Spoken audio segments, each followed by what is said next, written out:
Hey, hey, hey, welcome to the attic. I am Mana Dad, joined by my real life brother, Brobi One Kenobi. Hey, hey, hey. And we are longtime Magic players, going back to the revised era, circa 1994. Brobi is a frequent mythic level drafter here on Arena in recent times. Yeah. And you were a pretty successful limited player too, in the middle era of Magic. But today we are talking about Strixhaven. I have been combing through the set, looking at all the cards, breaking everything down. Broby, how much research have you done on this set? Zip, nothing. Haven't seen a card. So we're just going to get your fresh reactions. Yeah, this is meant to be sort of a complement to card by card evaluations of a set like they do on limited resources. So we're going to cover some of the other strategies and things around that. We start off with a strategic overview, including how to draft guild draft, which this is, and this thing in this draft, this special part of this draft, which is called the Mystic Archive.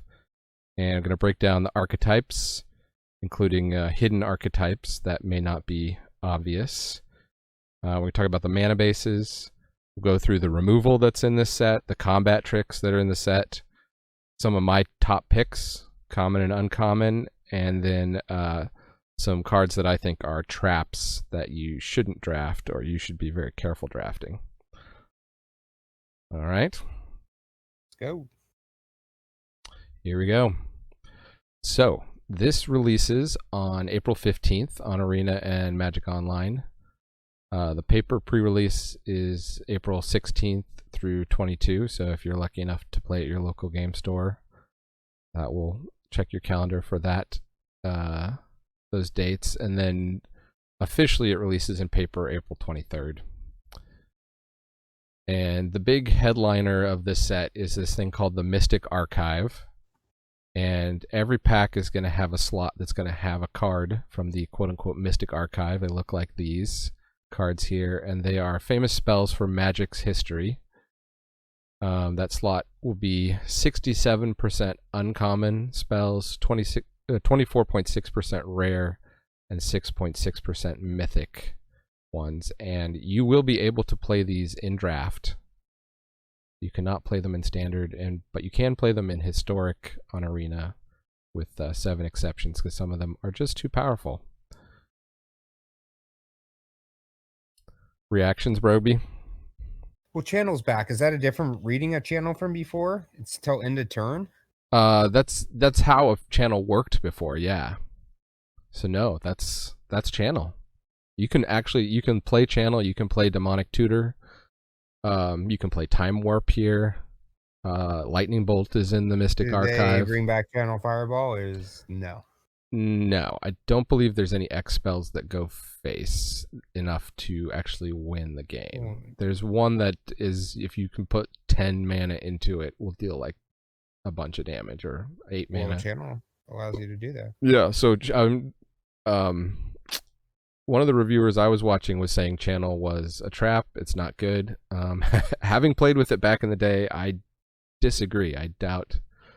You had that green-red Curd Ape deck, right? Yeah. You could channel fireball. You could kill people. We won tournaments with. I was winning tournaments with that before they banned it. Yeah, that was fun. So it is at Mythic. So I mean, some of these rarities are just to keep them, like Demonic Tutor was originally an uncommon, right? So some of these rarities are just to, I think, keep some of these limited in draft. Time warp, that's a great card. I mean, that's a great. It's great because it doesn't exile. All the new time take an extra turn spells exile from your graveyard after you cast them. This one does not. This one you can just keep recurring, and there are ways to do that in the set. There's one card that won't be familiar to Magic players in the Mystic Archive, which is this Abundant Harvest card. It's from Modern Horizons. Basically a green cantrip. Choose a land or non-land. Reveal cards from the top of your library until you reveal a card of the chosen kind. Put it into your hand. Put the rest of the bottom of your library in random order. So I don't know how good that's going to be. Choose a land or non-land is like the tutor. Can you tutor up like just a regular card with it? Yeah, if you don't want to land, right, you draw it in a late game, you say non-land, so you'll get a spell with it. And if you need a land in the early game, you say land, and you'll flip over cards till you get a land. So, basically, I think in the draft, people are going to be taking the Mystic Archive, I don't know, 75, 80% of the time is going to be your pick one, pack one. So you may not see that many going around on the table. In terms of the ones I think are the best, we got Lightning Bolt, Lightning Helix, which are just really efficient kill spells. Tezzeret's Gambit, you might not know this one. This happened when we were out of the game, but uses this Phyrexian mana where you can pay 2 life. So it's essentially a colorless spell because you can play it in any deck. And it's 3 mana, pay 2 life, draw 2 cards, and proliferate. Or if you're in blue, you can not pay the 2 life and pay it blue. Day of Judgment is basically Wrath of God. Swords to Plowshares is in here. Teferi's Protection. Time Warp. Natural Order, which is a super powerful card where you can sacrifice a green creature to search your library for a green creature card and put it onto the battlefield. So if you draft that, you can definitely build your deck around that. Crux of Fate is another board wipe. Destroy all non-dragon creatures, basically, is mostly what you're going to use it for, although there are some really powerful dragons. You might actually be able to use it to kill your opponent's dragon. Dark Ritual is in here. You remember Dark Rit? Mm-hmm. Oh, yeah. Doomblade, which is essentially the upgraded Terror. Just 2 mana instant, destroy target non-black creature. Really efficient kill spell. Faithless Looting has been banned in some formats. To draw 2 card, discard 2, but then it has flashback. And there's a lot of stuff, especially in red in this set, that is going to take advantage of having things in your graveyard. So lots of ways to abuse that card. Channel, as I said, I think it's going to be a strong pick if you know you have it in your deck. But with what, though? What does Channel pay off, I guess, is the question. I mean, there's a 4/5 artifact creature for 6 mana. Bring that on turn 2. Okay. Start beating down with it. Sure. Primal Command. It's mono green, though. I mean, that's kind of the deck you're building with that. With Channel. Well, yeah. Yeah, I mean, to hit it early, you want to have heavier green, right? So there's no X spell that you would want to channel for? There's no, like, green-blue synergy with it? Oh, yeah. There's green-blue is all about... Well, actually, blue-red is about huge spells. But green-blue also has a ton of ramp and stuff. Right. Basically, I think it's easier just to think of what you're not going to take first. They reprinted Divine Gambit for some reason, just from Kaldheim. Just nobody's been playing it in Kaldheim. I don't think anybody's really going to play it in this format. Gift of Estates. It's going to get you 3 planes in hand. I mean, there's some decks that are going to want that, but I don't think that's a top pick. Mana Tithe. You recall probably from Time Spiral. The white card? Mm-hmm. It's a white 4 spike. Yeah. You can get people with it. It's a fun card to play, but I don't think it's like a first pick kind of card. No. And Blue Sun Zenith, I mean, it's a powerful card. I just put it there because it's blue, blue, blue. And because this is a guild set, you're almost always going to be playing 2 or 3 colors. So I think that's a trickier card to play. And then Crossing Grip. Here is just a sideboard card. So stuff like that. But honestly, like I was prepared to fill up a whole page of stuff I wouldn't take first, and those are the only spells going through the whole Mystic Archive are those ones that I wouldn't take first. So it is a guild draft. It's based around these schools. There are 5 schools, enemy color pairs. See if I can name them all. Silver Quill, Quandrix, Lorehold, Prismari, and Witherbloom. So it's kind of like the guilds of Ravnica or Ravnica Allegiance in recent memory, or you remember the old Ravnica sets where it was guilds. You know, there were 5 guilds in the set. Yeah. And the point I want to make with this slide is basically colorless. You can be able to play in any deck. The colorless cards are not that powerful in this set. hybrid cards, you might think, oh, okay, Square Up, that only plays in blue-green, right? But it's totally playable in any deck that has green or any deck that has blue, which means it's playable in 80% of the decks and it's splashable, you know, in decks where you're not heavily in those two colors anyway. Whereas a monocolor card, which you would think of as being pretty flexible in a draft, you're only going to have access basically in 40% of the decks. And then the gold cards, they're super powerful. They fit one deck, basically. So the white-black card here, Silver Quill, you play that in your Silver Quill deck. Now, given that, you know, if you're willing to splash one color or another, right, you could be, I don't know, black, green, blue, right? Green, blue with a little splash of black. Or actually, let's say green, black. And splash a little white to get that in there. You can splash these. You don't have to write them off completely if you're not heavily in that deck, but just something to keep in mind. And then there are these cards that are like triple pip, like this Body of Research, which by the way is a mind-blowing card. I don't know if you're reading that right now. You create a 0/0 token, put X +1/+1 counters where X is the number of cards in your library. That one just blew my mind. But the mana cost is steep. Green, green, green, blue, blue, blue. And we'll talk later about the mana bases and fixing and everything, but it's not trivial to hit that in a timely fashion. So token, it can just be bounced, right? We'll talk about that too. The bounce spell in this set does not bounce tokens. So they at least thought of that. Because tokens are actually pretty heavy in the set, but we'll get to that. Other thing in this set is this mechanic called Learn and Lessons. So here's the example card, Professor of Symbology. When it enters the battlefield, learn.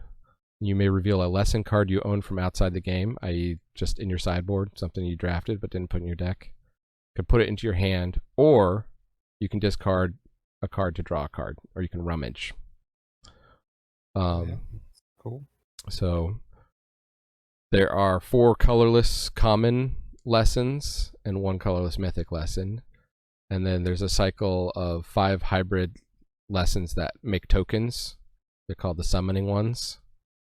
And there's a cycle of lessons at rare for each color. 1 uncommon green, 1 uncommon blue. So it really is a debate of whether lessons are going to be good. As you can see, like from environmental sciences, it's kind of underpowered. 2 mana, search your library for a basic land, put it into your hand.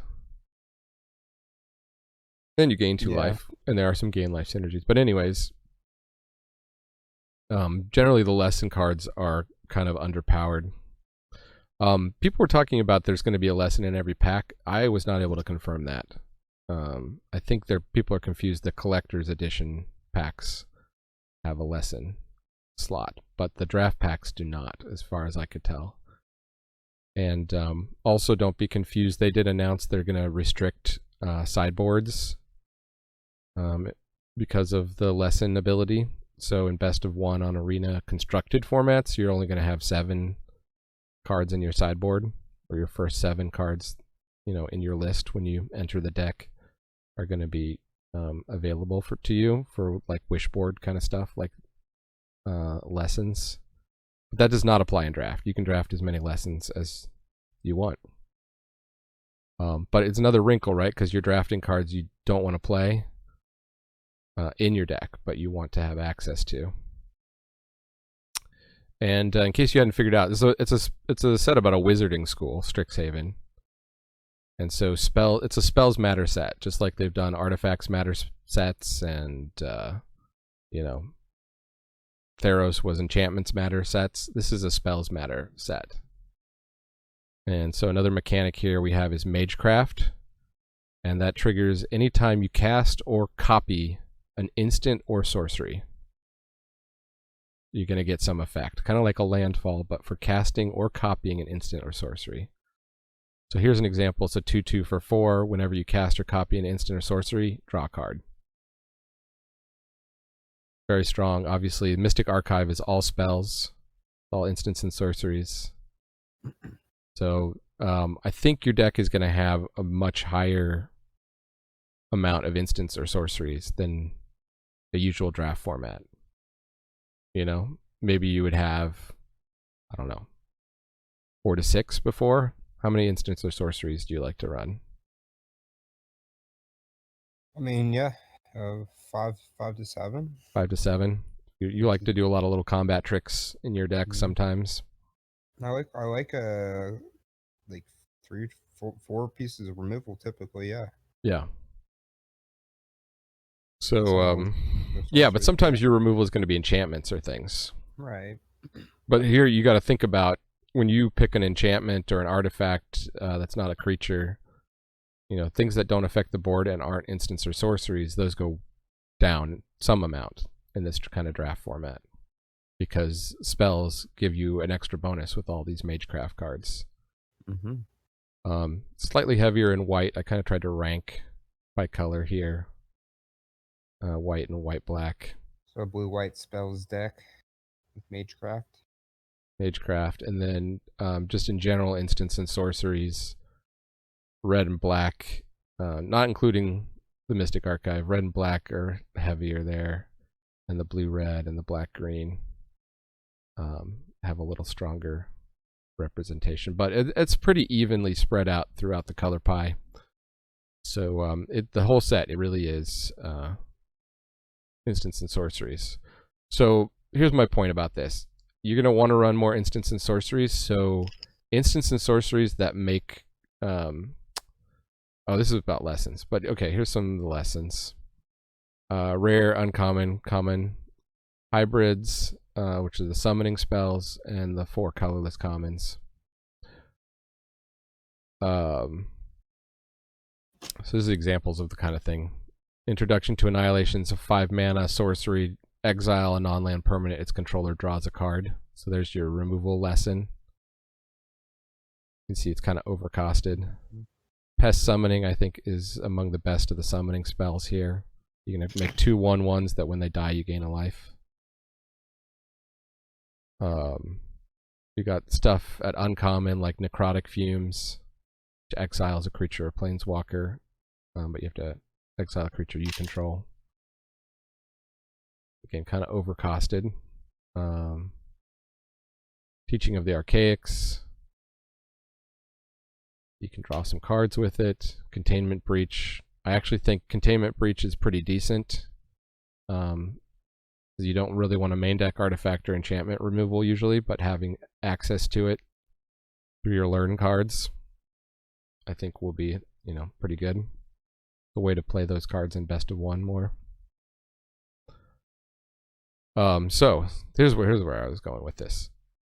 The spells that create creatures, I think, are actually really strong in this set. Because they trigger all the spell stuff, and they're going to get you on board with creatures. So this top row is all the summoning spells for the 5 different schools. And then there's other stuff like Serpentine Curve in blue, which makes a fractal equal to the total number of instant sorcery cards you own in exile and in your graveyard. Graveyard Matters thing. Mythic Mascot Exhibition is pretty fun, but you're not going to see that often. It's Mythic. There's a combat trick here, Make Your Mark. When your creature dies, you get back a 3/2 spirit token. Hunt for Specimens makes a 1/1 pest token, and then you can learn. And then Leyline Invocation. Create a 0/0 green and blue fractal creature token, put X +1/+1 counters on it, where X is the number of lands you control. There's another one that pulls a land out of your deck and turns it into a creature, which we'll see later, which is also really good. Okay, moving on to the archetypes. So if I said to you red-white, what would you think the strategy would be? Gain direct damage deck, right? Direct damage? Well, In aggro, of course, like the aggro, aggro, but red white kind of feels sometimes like that. turn your creatures to the side, attack. Yeah. I think you're a little off mic right now. Oh, I'm sorry. I moved it up. I grabbed a peanut and was gonna. You don't want to eat the crunch peanut in it, on the mic. I get it. I guess. Well, in this set, it's like graveyard matters, artifact matters, spirit tribal. So not your typical red-white necessarily. I mean, you can build an aggro deck, I think. Talk a little bit about aggro decks later, but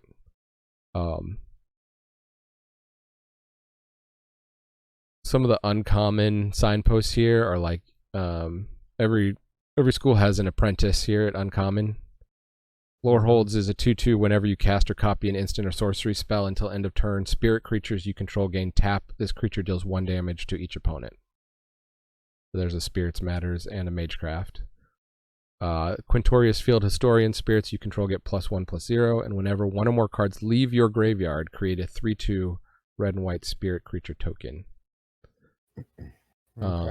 You got a flyer that's a 4/2 for 5 mana. It's a spirit. And when it enters the battlefield, you can return a spirit, instant, or sorcery from your graveyard to your hand. So, I mean, that's telling you lots of stuff right there on that card. Spirits, stuff coming back from your graveyard matters. Finishing over the top. Yeah. The black-white makes 2/1 flyers, so that doesn't line up very good with return pass caller. So that might move return pass caller down in the pick order as we play. If there's a lot of 2/1 flyers running around, they're going to block the 4/2 all day long. Yeah, for sure. You'd rather have like a 3/4 than a 4/2. Yeah. Reconstruct history. Here's another uncommon. Return up to 1 target artifact card, 1 target enchantment card, 1 target instant card, 1 target sorcery card, 1 target planeswalker card from your graveyard to your hand.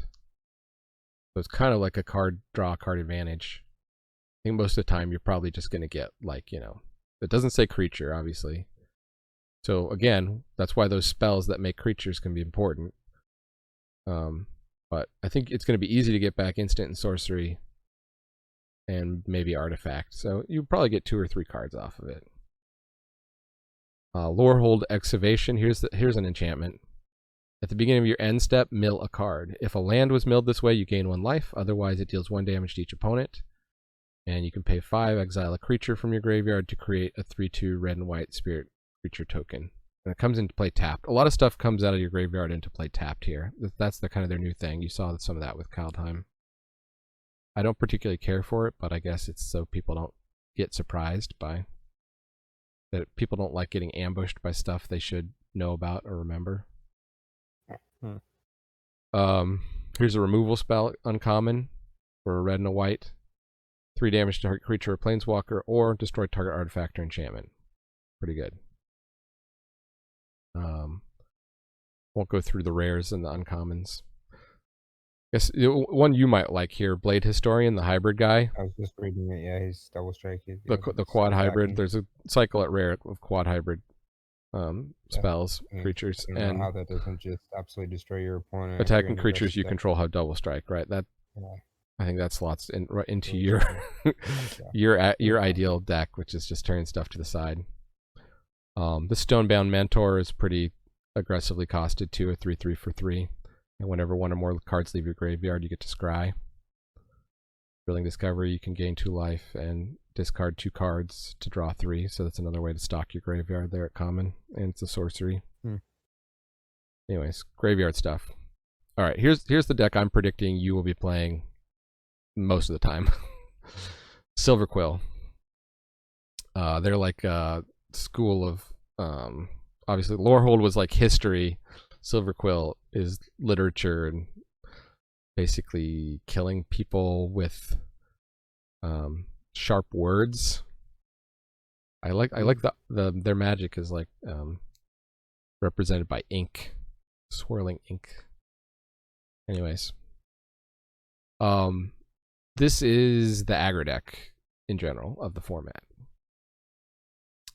So you can see the cost of the spells is a lot lower for these signpost spells. The Apprentice here is a 2/2 for 2. Whenever you cast or copy an instant sorcery spell, target creature gets +1/+0 until end of turn. All your spells become pump 1 power. Also, flying is a theme here. Shadewing Laureate, 2/2 flyer. Whenever another creature you control with flying dies, you put a +1/+1 counter on target creature you control.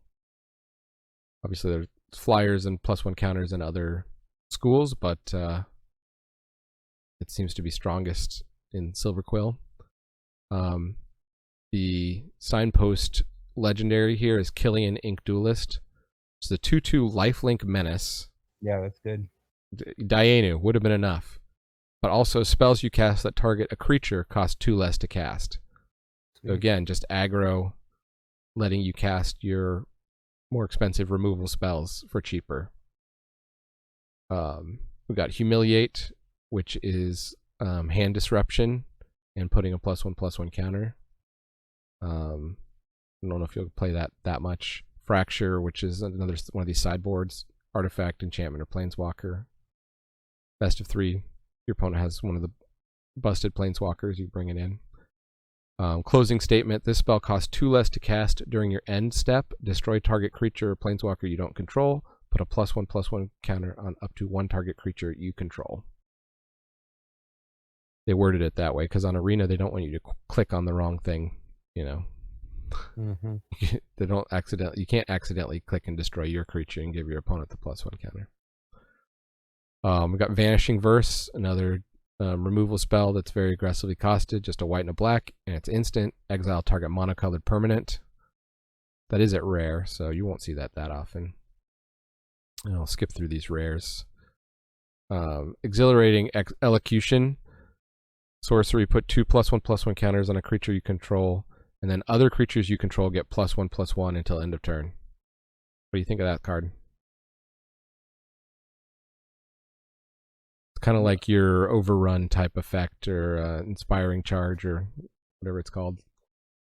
The white, everything gets +2/+1. Yeah, I mean the 2 permanent counters is like it leaves you something behind too, so you don't like it's not terrible feeling if you just cast it without a go wide board, because I don't know if this is a go wide deck, right? Right, and if you have Killian, well, you could go wide a little bit. If you have Killian out, that only costs That's 2 mana to insane. play. Right. Oh, brutal.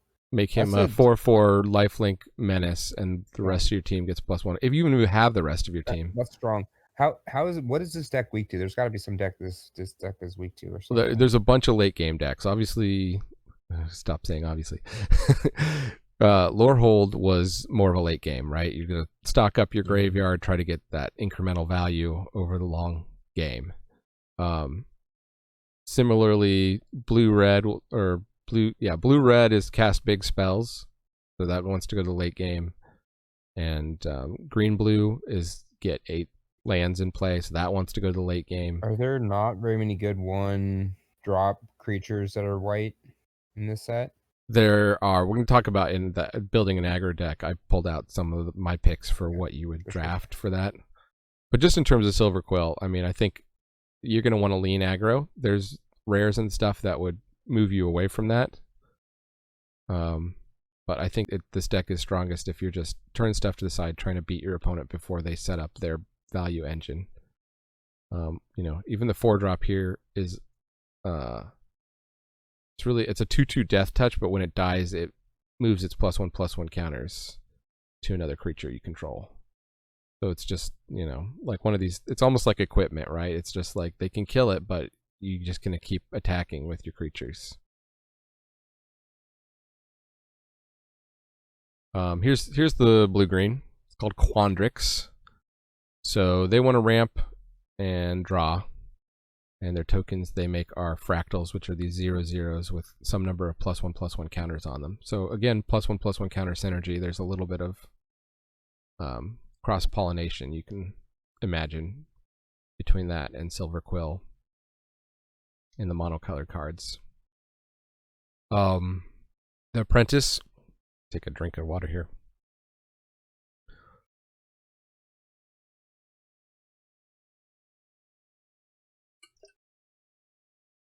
is another 2/2 with Magecraft. Whenever you cast or copy an instant or sorcery spell, look at the top 3 cards of your library. You can reveal a land and put it into your hand. Put the rest on the bottom of your library in any order.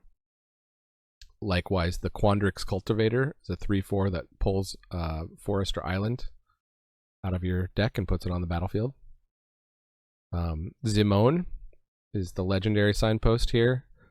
You pay 1 and tap. You put a land card from your hand on the battlefield tapped.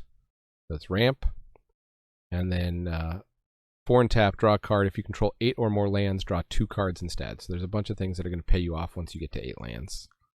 That's why you want to ramp real hard in this format. Here's a removal spell. Choose 1. Target creature you control fights target creature you don't control. Or counter target non-creature spell unless its controller pays 3. Got that flexibility. Decisive Denial.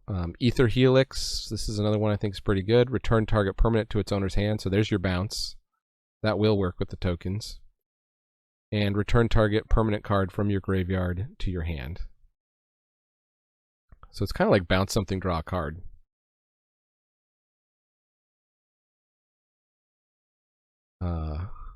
Golden Ratio. Wait, you have a comment on that? No, I mean, it's good. Yeah.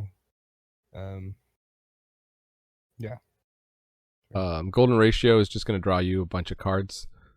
If you can get creatures of different power out, which shouldn't be difficult, because you can be moving +1/+1 counters around. Here at Common, we've got the Biomathematician, which when it enters the battlefield also creates a 1/1 fractal. Gets your fractal started. Kind of like a mass, I guess, in War of the Spark. And there's Eureka Moment, which depicts Zimone again here. Draw 2 cards. You may put a land card from your hand onto the battlefield. So just drawing and ramping. There aren't a ton of things to actually do with all that mana. So yeah, where's the big stompy finisher, like crazy cards, like unbeatable green-blue card? like, I don't know, a body of research. We'll talk about some of the better cards, but yeah, I think that is the challenge of running this deck. I think you're actually probably going to try to beat people in the mid game, and then just finish when you get to 8 lands. You get the boost from a bunch of stuff. Feels more like you're going to try and stay alive, and hopefully that you can get to the late game and turn the corner. It's late game deck always. Yeah. Here's the school that has the big spells, Prismari. So you think, okay, blue-red spells matter as a common blue-red theme in Limited. But in this case, it's big spells. So there's mana value 5+. CMC is now called mana value. These people don't know. And their tokens are elementals, which are these 4/4 blue and red elemental creature tokens. So you can see, look, if you look at their lesson there down in the lower right-hand corner, you 5 mana, create a 4/4 blue and red elemental creature token. So it's going to trigger all these 5 mana matters things. Get a 4/4. So it is the most expensive summoning spell, but yeah, you get a 4/4. There's another one here at Common down there, Elemental Masterpiece. Create 2 4/4 blue and red elemental creature tokens. So if you can get up to 7 mana, and there's ways to get discounts. So right next to it is the Spectacle Mage, which is a 2/2 flyer. Instant sorcery spells you cast with mana value 5 or greater cost 1 less. And there's stuff like Maelstrom Muse up on the top. 2/4 flyer. When it attacks, next instant sorcery spell you cast this turn costs X less to cast, where X is Maelstrom uses power as this ability resolves.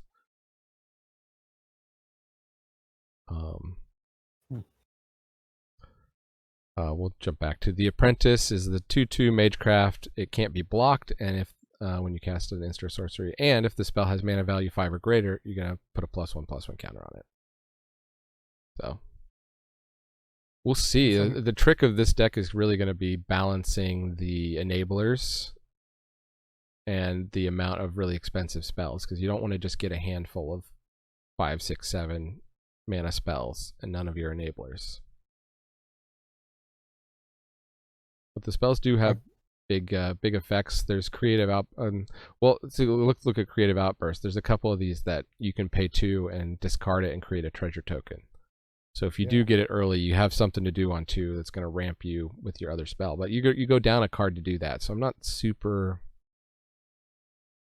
high on that. unless you can bring the spell back. Yeah, I mean, there's ways to bring the spell back.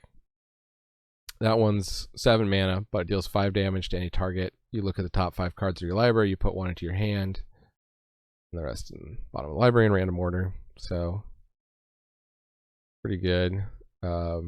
This Rutha is interesting. So if you've ramped a bunch, you can pay 2, bounce her back to your hand to copy one of these big spells. So it's kind of like it's kind of stormy. It's kind of like trying like set up for a really big turn, where you just completely turn the tide of the game. I think definitely that's good. Definitely be fun when you pull it off. Right. I mean, could get bad. It could get out of hand. Witherbloom. This is the Golgari, but it's called Witherbloom. Black green.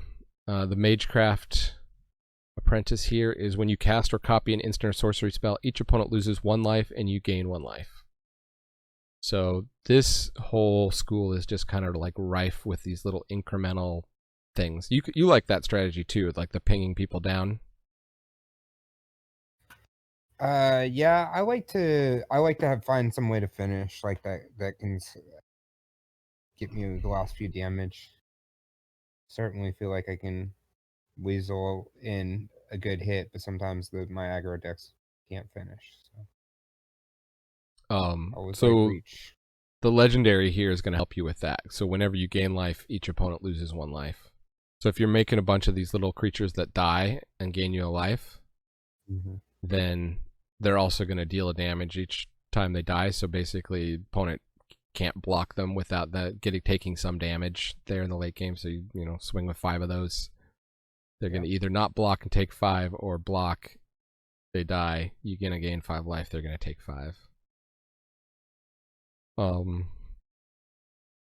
There's some, I called it aristocrats, life gain and aristocrats, because there's also these things that sacrifice want you to have kind of disposable creatures. So like Deadly Brew, each player sacrifices a creature or planeswalker.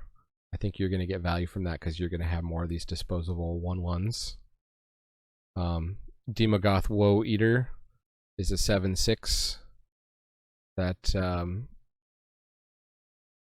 you have to sacrifice a creature, and then it's a 7/6 for 4, and then there's a Demogoth Titan, which is an 11/10 for 4 down there in the corner. That rare. So if you can build up enough of a board to sack off these, I mean, you can really get some beats with these creatures. I think flyers are, like anything, flyers are going to be a real difficult thing for Witherbloom. So people are going to try to go over the top of you. 10 the Pests, an additional cost to cast a spell, sacrifice a creature, create X 1/1 black and green pest creature tokens with, when this creature dies, you gain 1 life, where X is the sacrifice creature's power. So again, that's that kind of like cycle with the Demogoth Woe Eater. You bring it out, you'll sacrifice all your pests, then you'll 10 the pests, destroy it, make 7 new pests, maybe cast another one. Black-green is often kind of grindy. This always is grindy. This Moldering Karak is interesting, this common one. It's just a 3/3 trample lifelink for 4. I think a 3/3 is actually a pretty decent body in this set. There's just a lot of smaller creatures running around. And the lifelink is going to help pay off your life gain matter stuff. But it's an interesting choice for, the common. I'm a little higher on this Blood Researcher. It's a 2/2 menace. Whenever you gain life, put a +1/+1 counter on Blood Researcher. It kind of reminds me of that, 2/2 vampire that when you gain life, it got a +1/+1 counter. Mm-hmm. When was that? Where was that? In M20 or something? Yeah, well, that was the old Sanger vampire, right? Sanger Or was when it killed a Bloodthirsty, creature, but yeah, it's like a vampire Bloodthirsty thing, right? Airless. It's the Airless, the Bloodthirsty Airless. Bloodthirsty Airless is what I'm thinking of.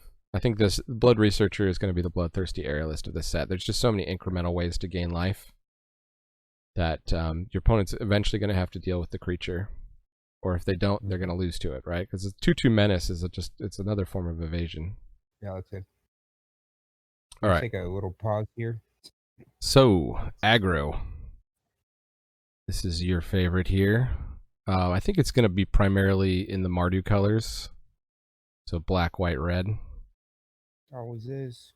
Usually is. Unless the green, white's included sometimes. But black, white primarily. But you got stuff like this Unwilling Ingredient here at common is a 1/1 menace, so it wears the +1/+1 counters, or the sorcery speed pump spells and things really nicely. And then when it ends up in your graveyard, you just pay 3, draw a card, lose a life. Has, help restock your hand if it trades off early, whatever. Similarly, Hunt for Specimens, you're going to get a 1/1 body and then Learn, which is going to get you another spell back in hand. Hopefully, like, one of these things that makes a 2/1 flyer, maybe, or some other token. Leech Fanatic is a 2/2 for 2, and when it's your turn, it has lifelink. So if you're aggro, you're going to be able to, it's going to be hard for people to race you. If you're on the play with the Leech Fanatic. Here's another 2-drop. It's a 2/1. You can pay 2 life to give it flying when it attacks. So get another 2/1 flyer. So that can easily get in for a bunch of damage. And if you're racing, I guess you're willing to draw even on life. No, you're not, because well, you can pump this guy up too. So he's like the guy that you're willing to jump over at the end. But yeah, or you can jump over at the end with him. Make Your Mark. You can play that in black white. It costs 1 white. Target creature gets +1/+0, and when it dies, create a 3/2 red and white spirit creature token. I'm thinking of stuff like Besker Shieldmate, where it's just like when a creature dies into another creature, it's just so good. It's so strong. So hard for an opponent to deal with. They can never quite stabilize their board if you can always have your creature line up and attack. Never give them a good block. It's weird. Feels like a weird combat trick that pays you off. It's like a 1-for-1.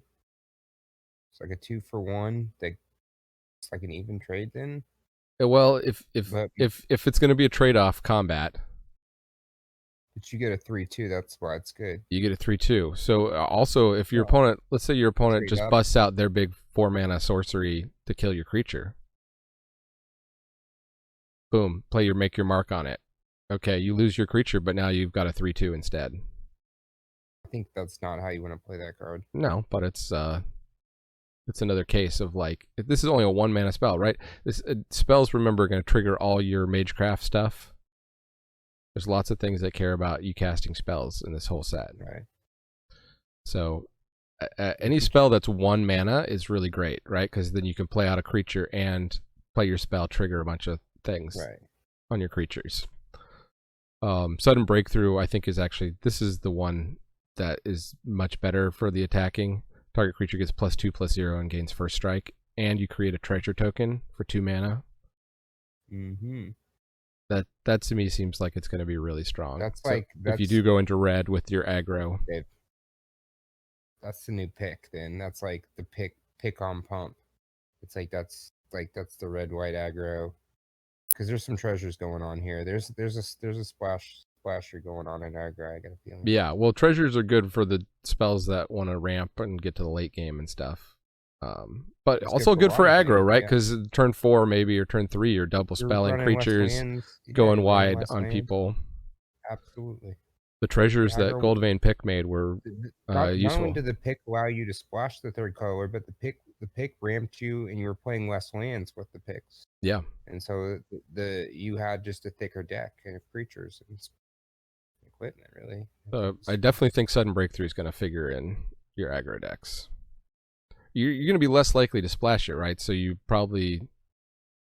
It's tricky, right? Because there's no black-red deck really in this format. You're highly discouraged from trying to make a deck that doesn't rely on one of the 2 color combinations. So you're either going to be white-red or you're going to be black-white. I don't think you're going to be red-black. And in an aggro deck, you don't want to splash, right? There's a higher downside to splashing because it's going to slow you down.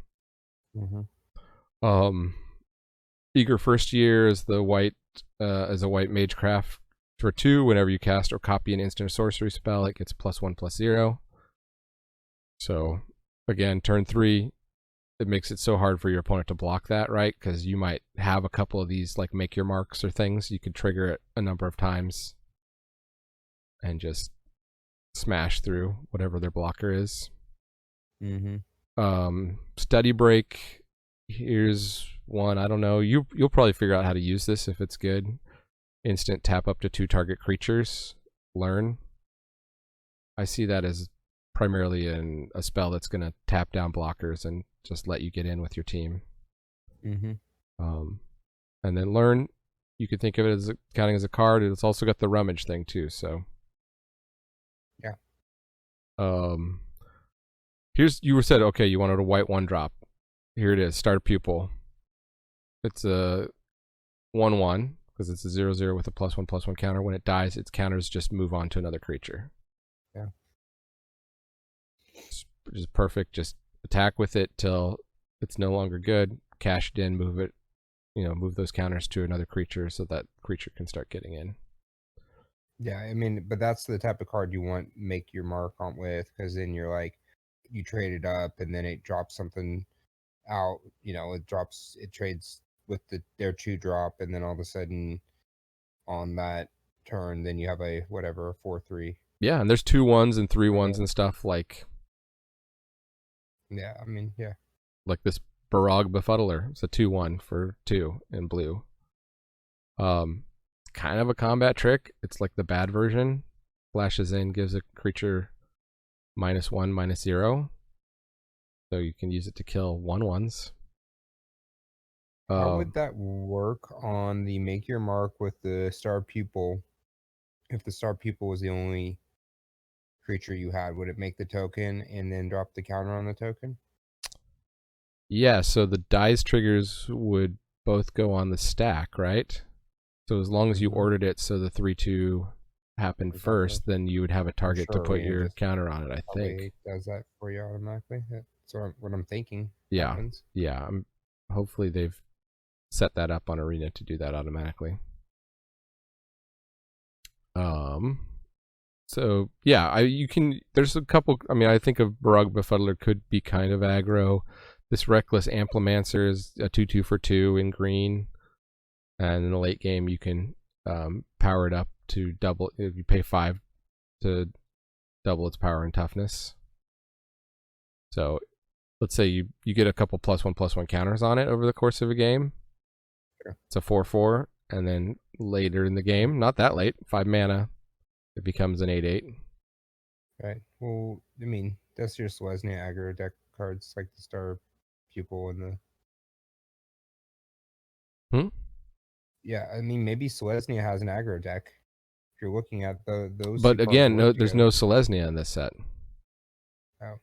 Right? It's not one of the 5 schools. Oh yeah, okay, sure. So you would do like Bant or something, or what would be the crossover between? I don't know. I got my little chart here. There should be one color that connects those two. So yeah, green, black, and white, black. So yeah, I mean,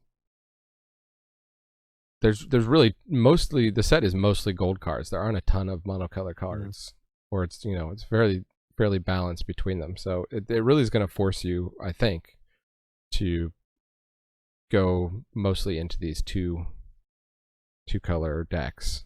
But you can splash a third color. Sure. The price is right. The fixing's good. So control decks, neither of us are like the best at control decks, but here's some cards I thought control might want to play. Counterspells actually look pretty weak. I mean, Counterspell is in the Mystic Archive. Like, there's good stuff, good control cards in the Mystic Archive, so you can start with a really strong control base from your Mystic Archive picks. But the best counterspell, I think, is this Reject, which is going to counter a creature or planeswalker spell unless its controller pays 3, and it gets exiled, so it doesn't go to the graveyard, so people don't get to use their graveyard recursion stuff on it. So it's just a 2-mana counter a creature spell. Test of Talents is probably better than people think because there's so many instants and sorceries running around. So you're going to counter an instant or sorcery, and then you get to search your opponent's graveyard, hand, and library for any number of cards with the same name and exile them. The hidden ability on this is you're looking at your opponent's library. So if you play this card, you're going to know what your opponent has in their hand and in their library. So huge for control players. Oh, so it doesn't... lets you look at their entire library? Yeah. Dang, that's gonna slow the game down. Yeah, it is. Control players are not worried about that. No. And then your uncommon bounce spell is return target spell or permanent with mana value 1 or greater to its owner's hand. So it's remand or bounce, but you can't bounce the tokens. Right? It's got to be mana value 1 or greater. And then you learn. So that, again, I think it's going to be good for control, right? Because learning, the control decks are going to want these lesson cards so they can restock their hand with removal or what have you. Similarly, the Rise of Extus, this common sorcery, exile a creature, and up to 1 target instant or sorcery from a graveyard, and then learn. So it's kill a creature plus get your thing back. It's a bit expensive, but it is limited. Blockers, I mean, if you're in blue, white, black kind of control territory here, you got a 1/4 for 2. I think is actually going to stack up against a lot of the ground creatures pretty well. This white instant exile target tapped creature. I don't think Silver Quill is going to want that as much, right? The exiling tapped stuff is not an aggro deck main choice of removal. So that's more of a control piece of removal, maybe, than it looks. Okay. Blue-green. So, right, you don't have a white-blue deck. You have a white-black deck. And you don't have a black-blue deck. So green is probably going to come in there somewhere. Or green could come in there somewhere. You got 1/1 Flying Death Touch at common here. Needlethorn Drake, which should be a Strix, by the way, but it is Strixhaven. 1/1 Flying Death Touch sounds like a Strix. Spiteful Squad is another Death Toucher that can just kind of hold down the ground for you. I think that's overcosted. I don't think it's a good card. The Death Squad? The Spiteful Squad? The Spiteful Squad? 4 mana, man. It's not good. Well, it's going to die into plussing up another creature. I understand that. So, I mean, it's a 4 mana card, so the question is, what deck is it good in? Well, people play around Death Touch all the time, and then the point being is that then you can't hold down the board early if you're trying to play control. Let's say you're black-green and you're splashing white. You're making a black-green control deck splashing white. The board necessarily. These Death Touchers are good for fight spells. You can play something for 4 mana that's going to impact the board much more so than a 2/2 with Death Touch that moves counters when it dies. Yeah, I mean, I don't know. Fair enough. I was just pulling out Death Touch creatures. No, you're fine. No, I just was trying to say I stopped there and I looked at it the second time around and I was like, no, that costs too much. I don't think they've made it that easy to build a control deck. We'll see. You do have this 1/3. It's kind of expensive, but you can draw a card, discard a card at instant speed. Soothsayer, Adept. Yeah, that's gonna be good. Pop Quiz also is an instant speed draw. So if you're holding up your counterspell, they don't play anything. You pop Quiz, you draw a card, you learn. That's good. Snow Day is my pick to be like, what's the 6 mana thing from Kaldheim? The return the Run Ashore or something, whatever it's called. Yeah. The bounce 2 creatures or yeah thing. I think Snow Day could end up being like that. So it's 6 mana, it's instant. It's only going to freeze 2 creatures, but then you're going to draw 2 discard, so you're going to be up a card with card selection, or it's going to replace itself with some card selection. Well, it's not. Yeah, with card selection, I guess. Yeah. I mean, I'm just going by the 17 lands data. Like that 6 mana spell in Kaldheim ended up being one of the better spells. Yeah, in terms of win rate. Then discard 2 time. That's what. I mean, that's what control decks want to do. But usually, once you hit that 6 mana, are you going to be sitting on an extra land in hand? I don't know. So maybe sometimes. Yeah, you might. In a control deck, maybe. Control deck, you want to have all the answers in your hand, right? You just want to whittle them down. Red deck it's above 5 mana CMC for that blue red deck. So. Yeah, and it works with the blue red CMC thing. Crushing Disappointment. Each player loses 2 life. You draw 2 cards. Another one. It's instant speed, so you can hold that up. So, leave a comment if you are a control player. What cards are you targeting for this this set? I would love to know. Another strategy you like is Voltron, just like building up a big evasive creature. It's hard to kill. You got this equipment here at uncommon. 1 mana to play and 1 mana to equip to a token. Otherwise it's 3. But it gives +1/+1 vigilance and trample. So that's pretty good for just building up a big, strong creature. You got rares like Dragon's Guard Elite, which is going to get +1/+1 counters as you cast spells, and then for 6 mana you can double the number of +1/+1 counters, so pretty soon you could have a huge thing swinging in. You pop that Team Pennant on it, it's trampling. Put the trample equipment on your Body of Research, like we talked about, to make it good.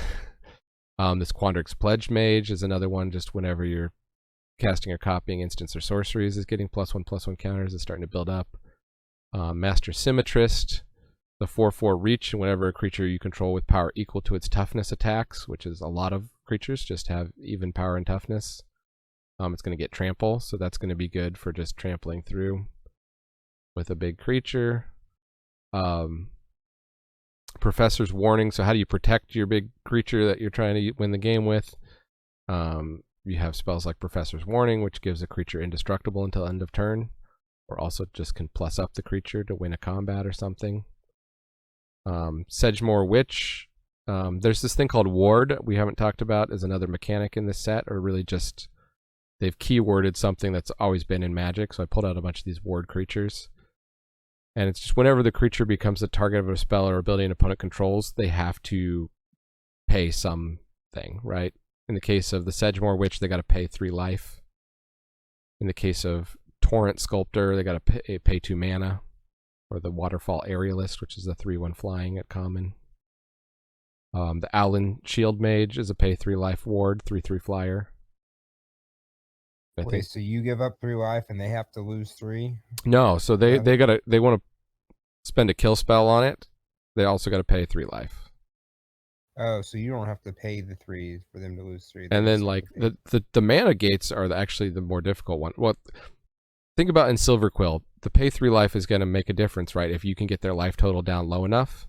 Yeah. Now your Owlin Shield Mage is going to kill them or bring their life total down even further if they try to kill it. But these blue ones have the like Ward 2 whenever this creature becomes just counter it unless a player pays 2.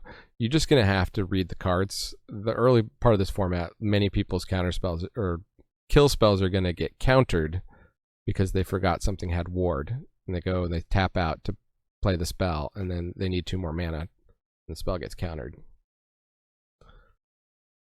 There's this cool uncommon here that's colorless. It's a 2/3 for 3. Whenever you cast an instant or sorcery spell that targets Reflective Golem, you can pay 2, and if you do, copy that spell. So that just lets you, I mean, say you just only have the Reflective Golem out, you can play a bunch of these pump spells on it, pay the 2, double them up essentially, and get into one huge swing with the Golem. And then in white, you've got this 2/2 Vigilance, Thunderous Orator. Whenever it attacks, it gains flying. If you control a creature with flying, the same is true for First Strike, Double Strike, Death Touch, Indestructible, Lifelink, Menace, and Trample. So that's another one you could try to like plus up a bunch, get in, have the rest of your creatures just with keyword abilities that make it Thunderous Orator just a really tough attacker to deal with. Not too strong. I don't know how many times people are going to build it. Now we're going to get into the hidden archetypes that are just like, I'm like, question mark. It looks to me, reading the cards, like there's a rainbow tokens deck. So your rare that's going to put you into this is Cody, Vociferous Codex, which most people are saying don't play at all. It's a 1/4 for 3. You can't cast permanent spells. And then 4 and tap, you add Wooburg. And when you cast your next spell, you exile cards from the top of your library until you exile an instant or sorcery with lesser mana. So it kind of gives a cascade effect to your spells.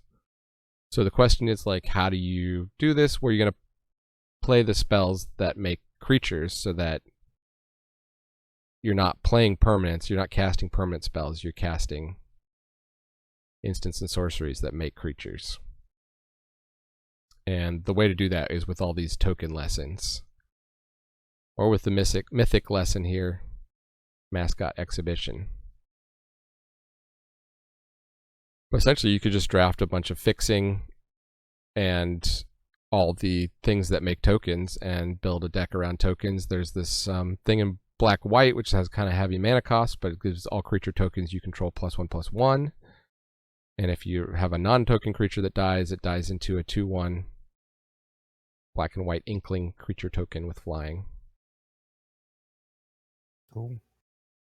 I don't know how good that is though. The Cody Vociferous Codex. I think it's going to be fun to build the deck once. I don't think it's probably good, but the thing is, I think people are going to be taking the lesson. People are going to be taking the lessons that make tokens really highly. So the chance of you getting a deck that's just full of them seems pretty low to me. I mean, they aren't common, but right.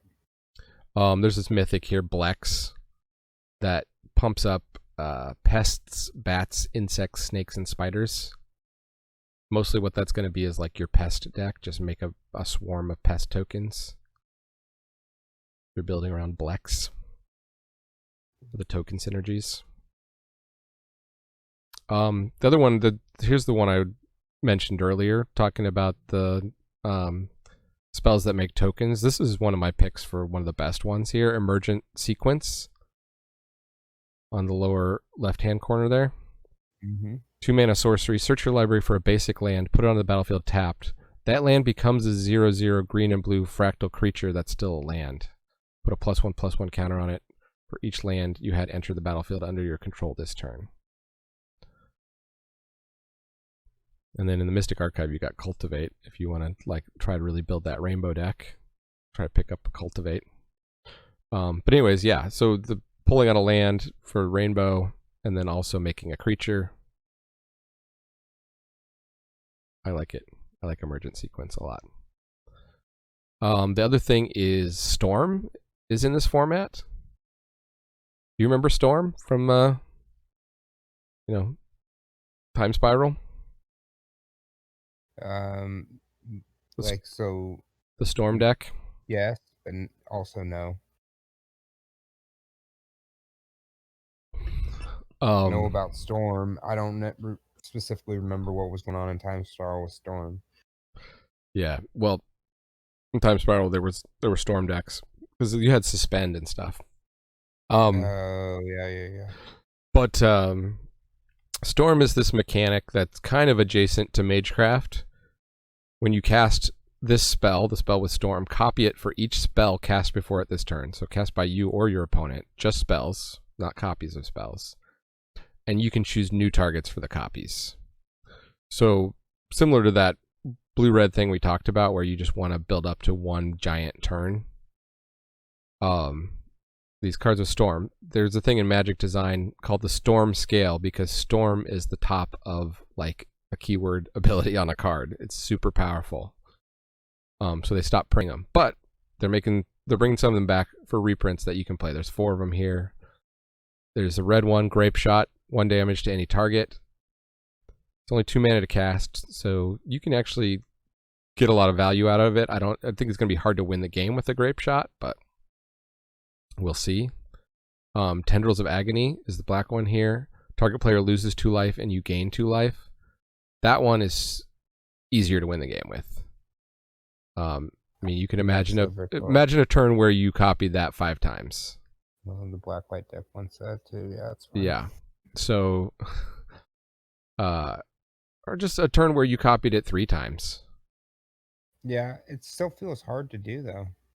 You gain 6, they lose 6. But anyways, I mean, well, you're gonna if you want to build the Storm deck here, I'm gonna tell you how you would build the Storm deck. Sure. Whether you can pull it off or not remains to be seen. I do think they've made this draft with a lot of the pieces that are at least going to make it decent, if not busted. Right? Because remember, Storm is very powerful.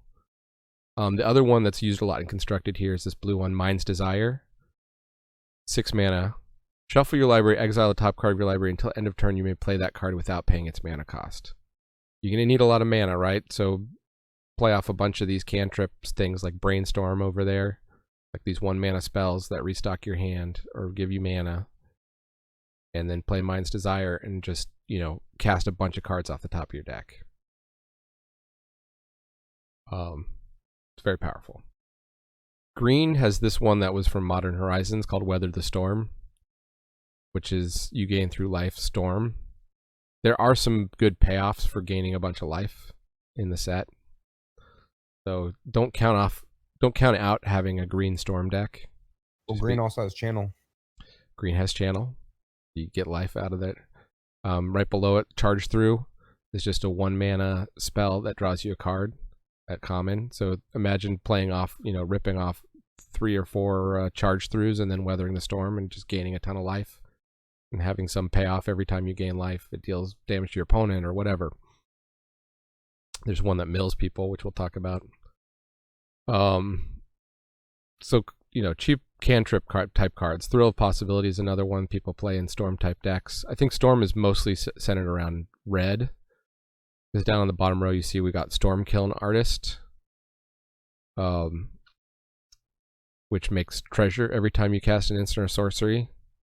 So that's going to help you chain a bunch of spells together in a turn. You've also got Grinning Ignis at uncommon here, which is from Time Spiral, which is a 2/2 that bounces back to your hand, makes the mana it takes to cast it colorless, and red.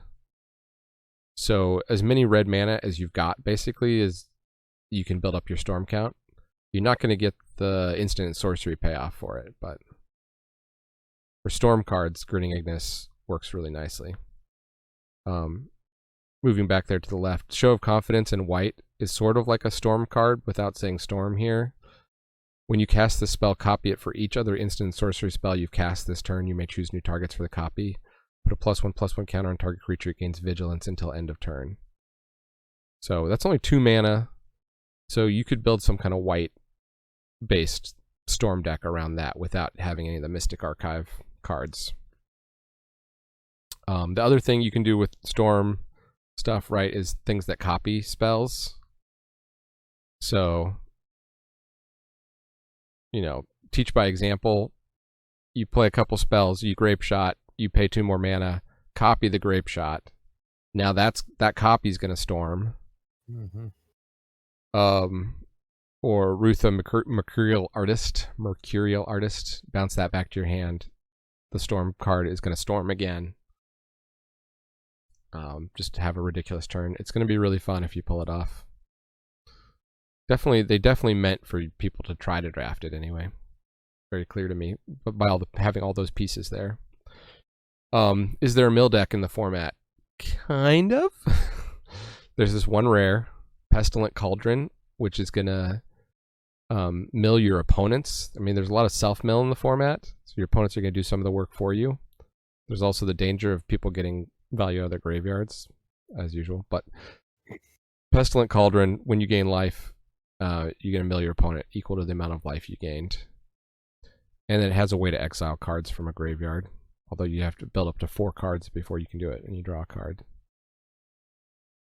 And then also at rare, there's the Witherbloom command, which has a mode a player mills 3 cards.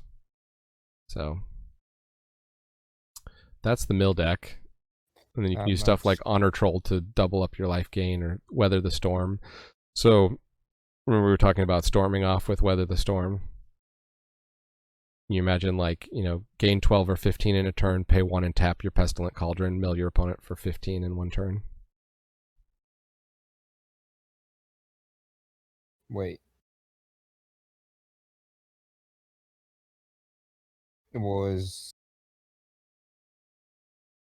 I guess, is that the synergy? Then you have a way of gaining a ton of life, and you would be able to mill? There's a lot of ways to gain life in black-green, which is what Pestilent Cauldron kind of puts you into. Okay. Or in white-black. There's a lot of ways to gain life in white-black too. So I guess you can play these modal cards. You can see there's these modal cards that have instants or sorceries on the back. I think maybe just sorceries. But anyways, at rare and mythic, there are these modal cards. Modal dual face cards. One of which is the Pestilent Cauldron, which has restorative burst on the back. It's not super relevant unless you have multiple copies like in Constructed, which you're not going to in Limited. You might get 2 Pestilent Cauldrons in your draft. Then you mandatorily have to build this Witherbloom mill deck and reach out to me. Let me know how it went. I'm not sure that's leave a comment here. The other deck that might exist here as a hidden archetype is Land Destruction, because there is Stone Rain, Chaos Warp, and Primal Command. Remember Stone Rain? Yeah, you got to remember Stone Rain's classic. Back to ABU, Alpha Beta Unlimited. 3 mana destroy target land. They don't print Land Destruction at 3 mana anymore. They consider it too powerful. But between that and then Chaos Warp, which is going to make opponent shuffle a permanent back into their library, which could be a land. And then Primal Command is going to put a non-creature permanent on top of its owner's library, which could be a land.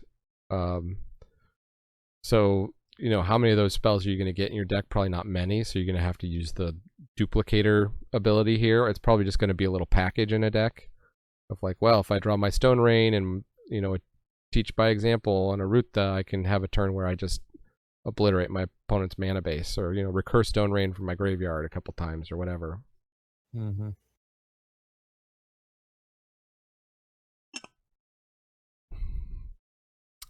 And then finally, there are a couple meme cards in the set.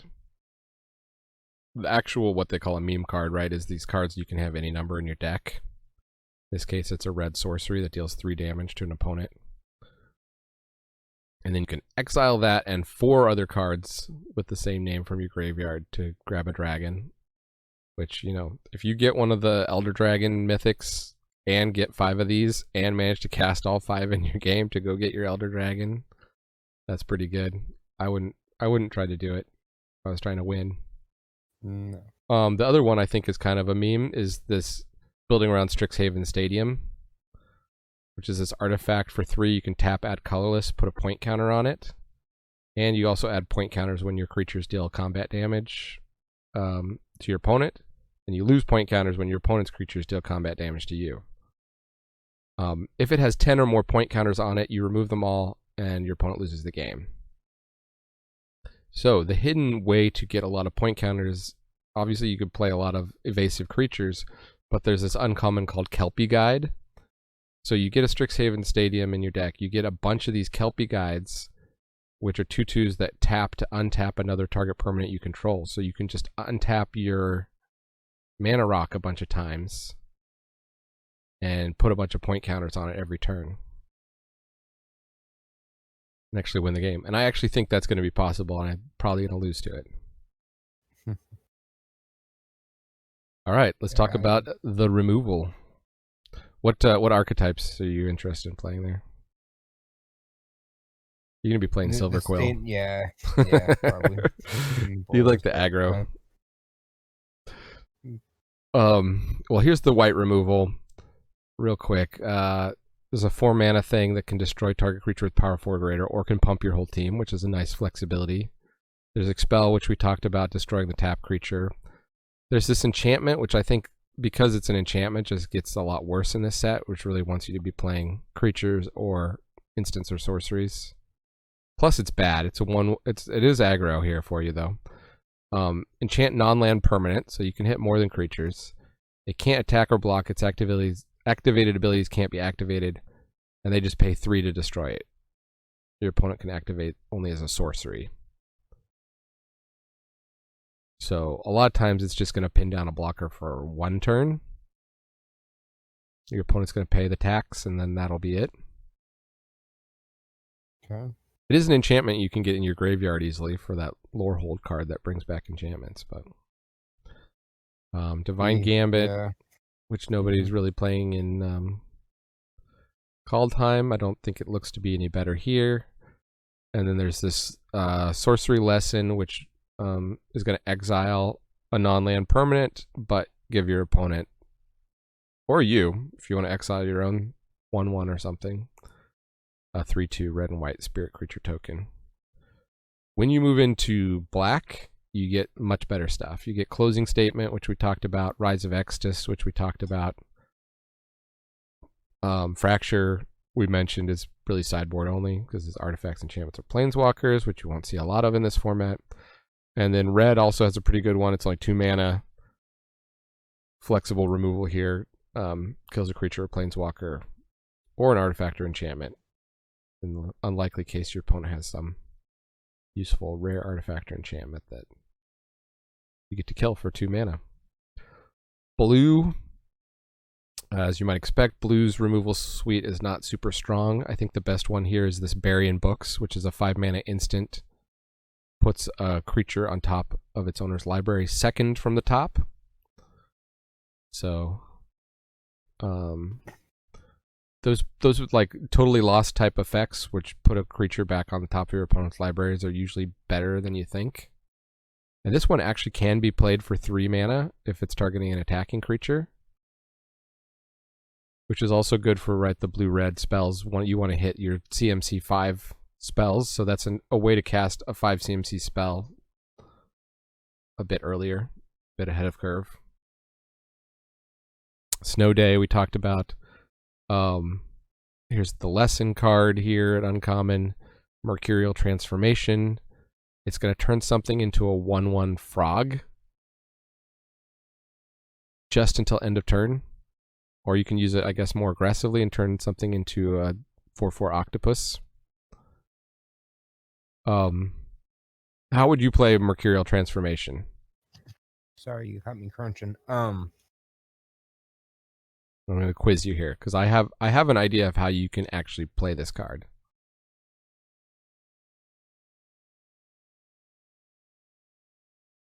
You're thinking Kasmina's Transmutation, it makes it a 1/1 permanently, and that wasn't good. So how's making something a 1/1 for 1 turn? Well, I mean, that's a combat trick on that, so that's a kill spell. Yes, exactly. Combat tricks.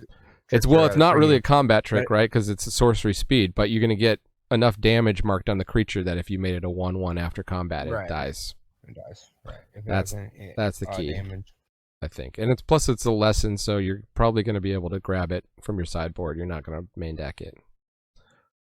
Of course, your opponent would know you have it if you grab it from your sideboard. So maybe it's just terrible. But you guys are all listening to Whoever is listening to and watching this, they'll know.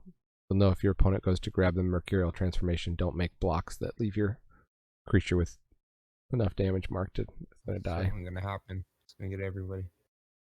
Good case for that 2/1 frog, right? You just flash, or you attack with it, they block, it dies, they go haha, and then you go ha. I turn your creature into a 1/1. Now it has 2 damage marked on it, it dies. Resculpt. Exile artifact or creature. Its controller creates a 4/4 blue and red elemental creature token. I liked this when it was in white, but it made a 4/4 flyer in M21. I don't think it's going to be that great in blue, but we'll see. I don't think so.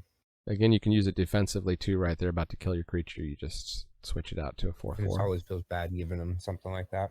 4/4 body is going to be decent in this format, no doubt, but yeah, it's not good. Blue-red, you can get Creative Outburst, 5 damage to any target. See how often that gets cast. Blue-green is better. Decisive Denial, we talked about that. It's a fight spell or a counter spell. Very flexible. Ether Helix, we talked about. A bounce spell, plus you get to return something from your graveyard for 5. So that's good value. Got that good blue-green value. Black, of course, has really good suite here, common and uncommon of removal. Exile spell, Necrotic Fumes, we talked about. Mage Hunter's Onslaught. It's just the 4 mana sorcery, destroy a creature or planeswalker. Here's where you're going to like it. Whenever a creature blocks this turn, its controller loses 1 life. So I see this in your aggro deck almost as a finisher. You blow up their best blocker and then attack in with all your small guys. If they block them, they're still going to lose life. Right. Yeah, that's not bad. Here's a fun combat trick/removal spell, Umbral Juke, which people are calling Umbral Jake, depicting the guy running down the football field here. The Mage Tower field. That's their version of Quidditch in Strixhaven.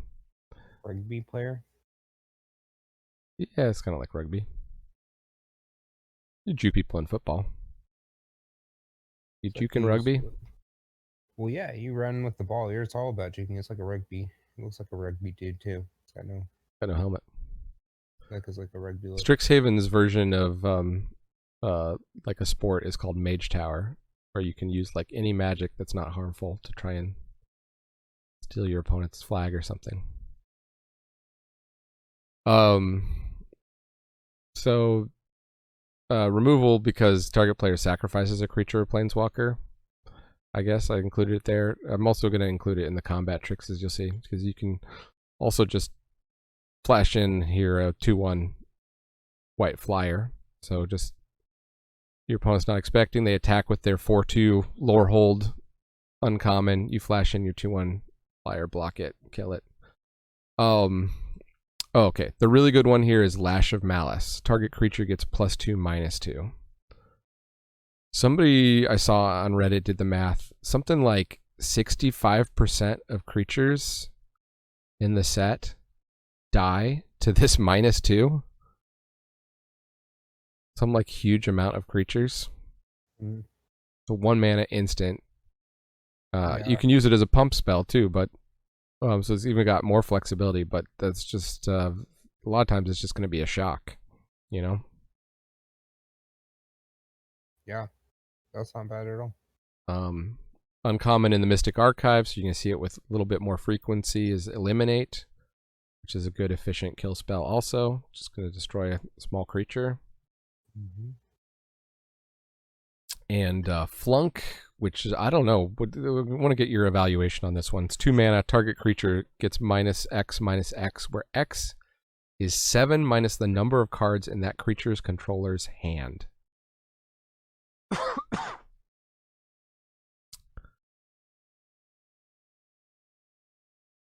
I mean, it's better as the game goes on. It's also okay early on.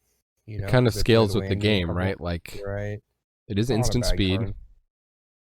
I think you like these like minus things that are a little Oh. more variable. There was one in Eldraine that you liked, right? That was like kill something based on the number of creatures in a graveyard. I don't know. Anyways, Feels like a courting weird late at night inclusion. here.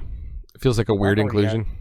Yeah, black already has a lot of removal. Well, I'm not sure. blue green is going to be stocking a lot of cards in their hand. White red is probably going to keep a decent amount of cards in their hand. Blue red is probably going to keep a lot of cards in their hand.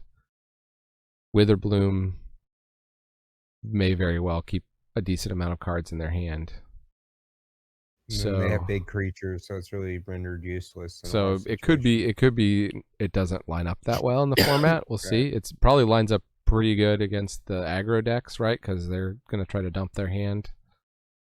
So in the aggro mirror, when you're on the draw, maybe this is the spell you want in your deck.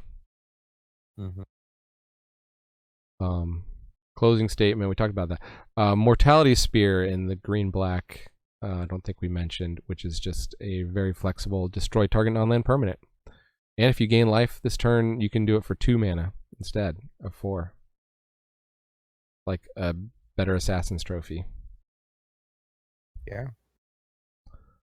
Red has good removal.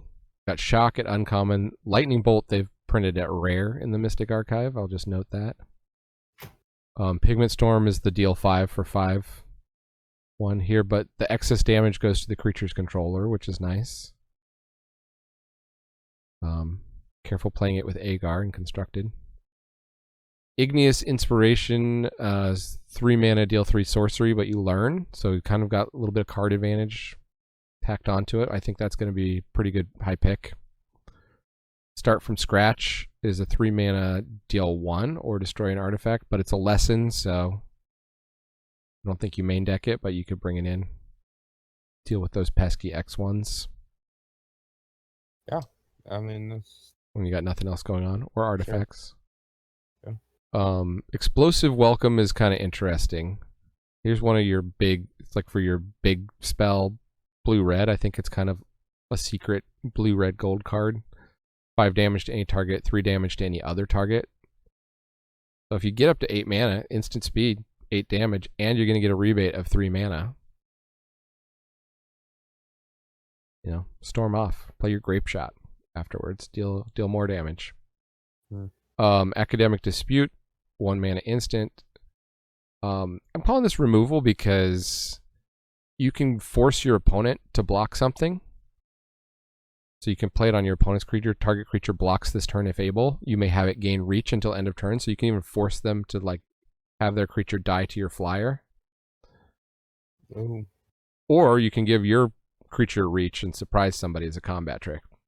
Plus it's got learn tacked onto it, so I think it might be the cheapest learn card, 1 mana learn spell. Has a chance to be underrated or overrated, I don't know. I don't know how to evaluate these learn cards fully. I think here's my thing about learn and lessons.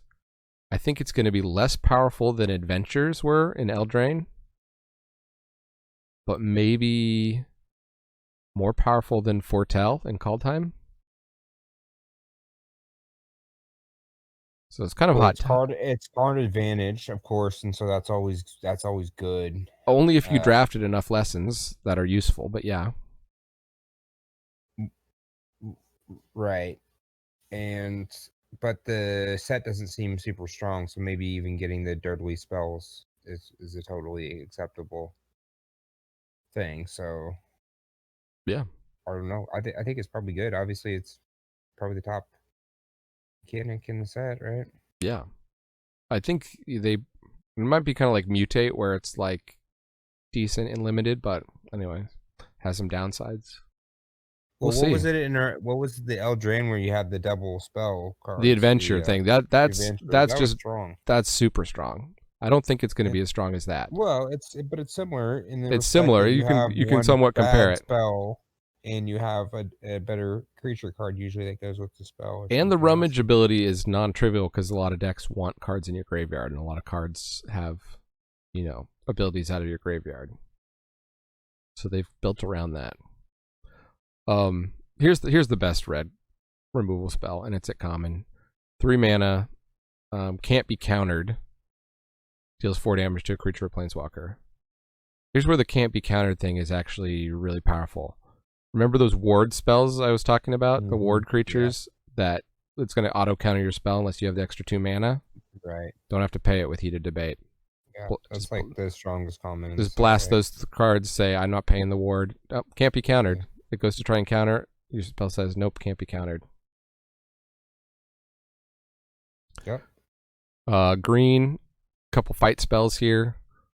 Devouring Tendrils is a bite, actually, so it deals damage equal, creature deals damage equal to its power to a creature or planeswalker, and then if your creature dies... Oh, no, if that creature dies, or that permanent you don't control dies, you get 2 life. So it's going to trigger all your life gain stuff. So especially good in Witherbloom, I guess. Mage Duel, this is the better fight spell, kind of the fight. Because it's going to give the +1/+2. And it costs less if you've already cast an instant or sorcery, so it could be 1 mana. Good for your big storm turn. Mm-hmm. Tangle Trap is the like plummet of the set, you know, just destroy a creature with flying or kill an artifact. I don't know. Some people are going to main deck it. They're going to wreck me with it. There are these Elder Dragons running around. I think that Tangle Trap, I believe, deals with all of them. So that's something to keep in mind. Especially in Sealed, right? When people are going to be playing their Mythics all the time, as you go deeper into Sealed thing. Certainly a sideboard card. Containment Breach is the lesson that destroys an artifact or enchantment, which I talked about earlier. It's probably actually going to be good. And that's the and there's one colorless removal spell, which we mentioned earlier. Introduction to Annihilation. That's a lesson too. Huh? It's a lesson. So you don't want to have to play it. I think you'll draft it though, right?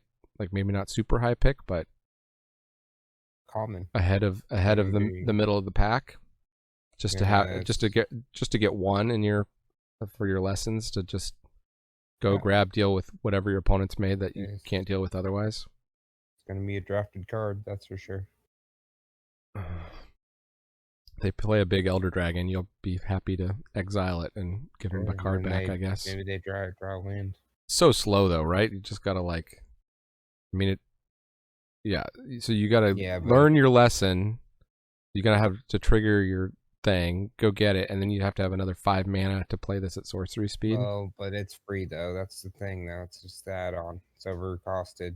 Not as good, but if it's attached to something else, kind of doesn't matter. Combat tricks. White has Defiant Strike from the Mystic Archive. Beaming Defiance, which is 2 mana, but it gives the creature +2/+2 and hexproof, so it can fizzle kill spell. Yeah, that's sweet.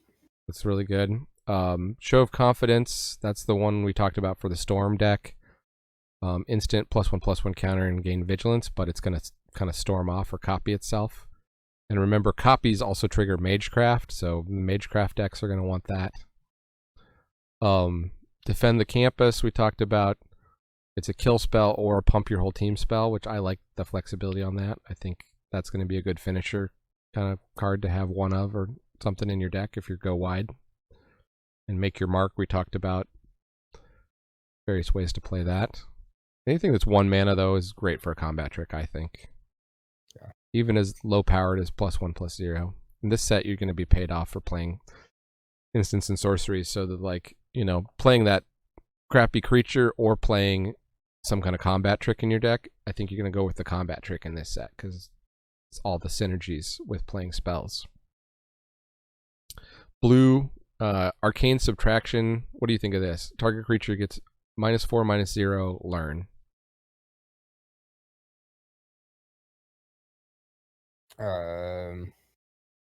It's going to be hard to win a combat with it, so you're counting on that learn to get you the card back, basically. It's not really worth a card, I don't think. The Befuddler. I mean, the -4/-0 is always not as bad as you think. Just it does work. Like there gets to be a more complicated block scenario, at some point. Yeah. It really plays in. It'd be nice if it was like -4, -1, or like or -4, No, -2. blue doesn't ever have that card. I mean, blue gets that -4, -0. Yeah. So if you've been successful at playing instant speed -4, -0, Here's the thing: this one gets you. your 2/2s, your 2/2 is lined up with their 2/2. You play this. Right. You win the combat when they thought they were going to trade. Correct. There's often that opportunity where you're trading 1 or 2 drops in an early game. That's seems to me like it would be a lot more common than you're somehow going to line up with a 4/4 on both sides. Well, sometimes you do that. You tack in with the 4/4. They think they're going to trade two creatures, and they're going to get a 1-for-1 by double blocking. But then you say, "Nah, I get one of yours, and you don't get mine at all." And that's how that card plays out. It's a double block that it blows up. Here's the thing: there's a lot of these 4s. So look at Resculpt, right? Is going to instant speed make a 4/4 token, and Square Up instant speed is going to give a creature base power 4/4. Base power toughness 4/4. So you could combine that with Arcane Subtraction. I think it's good because it's going to get you the lesson, and it's gonna make a trade. It's the combat, the removal suite on some of the blue stuff is not there, and that's. I think you're gonna be able to get as many Arcane Subtractions at the end of the pack as you want, but it's not gonna be a high pick. It's gonna be a play. It's definitely a playable for sure. See, 100%. Lash of Malice we talked about, Professor's Warning we talked about, Umbral Jake we talked about, all like spells that have other abilities in addition to being combat tricks. I think they're all good. Lash of Malice, you're going to want as many of those as you can get, I believe. Infuse with Vitality. So in Witherbloom specifically, you've got this thing where you can give your creature Death Touch, and when it dies, it returns tapped, and you gain 2 life. So I think that's going to be fantastic in Witherbloom. You're going to have all these little 1/1 pests. People will just block it, thinking nothing of it. And you give it Death Touch and take out their big creature. And your pest comes back. Or you use it to save one of your better creatures from a kill spell, Red, Academic Dispute. We talked about that. Forcing a block is a nice combat trick. Infuriate is reprinted here at Uncommon. So, take note for your aggro decks. You like those big pump spells. Oh, yeah. There's also a little bit of double strike flying around here, so think about that with Infuriate. Uncommon, huh? Yeah. That's where it tells you where combat tricks are at in the set. Well, it's just Mystic Archive, right? They have to have some they have to have some that are not overpowered. Well, it's good. It's a good. It's good. It's a good card. But Uncommon, we talked about Sudden Breakthrough. That's, I think, has a really good chance of just being a kill spell for you, plus making the treasure. That's going to be really good. If you'd rather learn with your combat trick, you got Enthusiastic Study, which is going to give +3/+1 and trample and learn. And make your mark. We've talked about several times now. Both of those combat tricks that learn are going to be good. Yeah, so I think maybe you're on the same page with me that where learn is probably going to be pretty good. What it's looking like. In red-white in the Boros deck with sort of the dirtily creatures can just get you there. Yeah, we'll have to see. I have the creature. I think learn's going to be good in the when you're in a matchup slower deck versus slower deck, getting you that incremental value of extra cards. And the red-white, right? Trying to get the rummage ability of it, getting stuff in your graveyard intentionally too. But I would not take it against Silverquill. I think Silverquill is going to kill you so fast if people build it right. Green combat tricks finally. Fortifying Draft. Gain 2 life. Target creature gets +X/+X, where X is the amount of life you gained. So lower bound, it's a +2/+2 for 1 green, which is great. Not quite giant growth, but still. And then, as you saw, like, think about that green storm card again. You gain 15 life in a turn, attack, fortifying draft, you know, plus 17 on your creature, win the game. You're unblocked 1/1. Snakeskin Veil is back here at Uncommon. I love that in Kaldheim. It was pretty easy to fizzle your opponent's thing and also or win a combat with it for 1 green. Yeah. Never unhappy to play one of those in my deck. Big play is 2 mana instant, gives a creature +2/+2 in reach, and also puts a +1/+1 counter on it. So it's really +3/+3 in reach, and just one of the pluses stays around. Again, you're going to get got by that a lot, I think, too. Square Up. So you figured out the use case for Square Up, right? I mean, yeah, it's the pump. With all these +1/+1 counters running around, you just square up one of these little creatures that has a couple +1/+1 counters on it, and now it's huge. Right? The fractals are all 0/0s with some number of +1/+1 counters on them. Right. So you got a 3/3 fractal. It's a +4/+4. You square up for 2, it's +4/+4. Yeah. It's okay. Or that guy that makes your stuff trample, right? You attack with a creature that it's doesn't have even situation. power and toughness, and you square it up, and all of a sudden it has trample. You trick somebody with that. Fuse with Vitality, we just talked about. Mana bases. In this set, there is a cycle at common for 1 for each of the 5 schools. That's a tap dual land, and then 4 mana, tap scry 1. On all of them? Yeah, there's one for each of the 5 schools. And then at rare, there's this snarl cycle, which actually kind of bad, I think, for a rare land cycle. When it enters the battlefield, you can reveal a mountain or plains in this case. Otherwise, it enters tapped. So, like, yeah, if you're in the colors and limited, probably draft it. But I think these are going to be going around, you know, pretty late, even later maybe than the scry lands. Because you can just get a common scry land here. And you can actually scry multiple times if you just have mana sitting out in the late game, which is pretty good. So these are, the common lands are actually among the better of the common tap lands, I think. And again, you saw how many of those gold cards were just, you know, low CMC, or had a lot of pips of each color. So having the tap lands is going to be pretty good. The land you probably won't play as much, Archway Commons there, which is the functional reprint of, what was the Ravnica land, where it comes into play and you have to pay 1 or sacrifice it, but taps for a mana of any color. I know what you're talking about. You know what I'm talking about. That's what this is. It's functional reprint. It's essentially, somebody I heard called it a double tap land, which is an interesting. Yeah. Unless you're playing the rainbow deck or like really desperate for your splash, I don't think you want to take that very highly.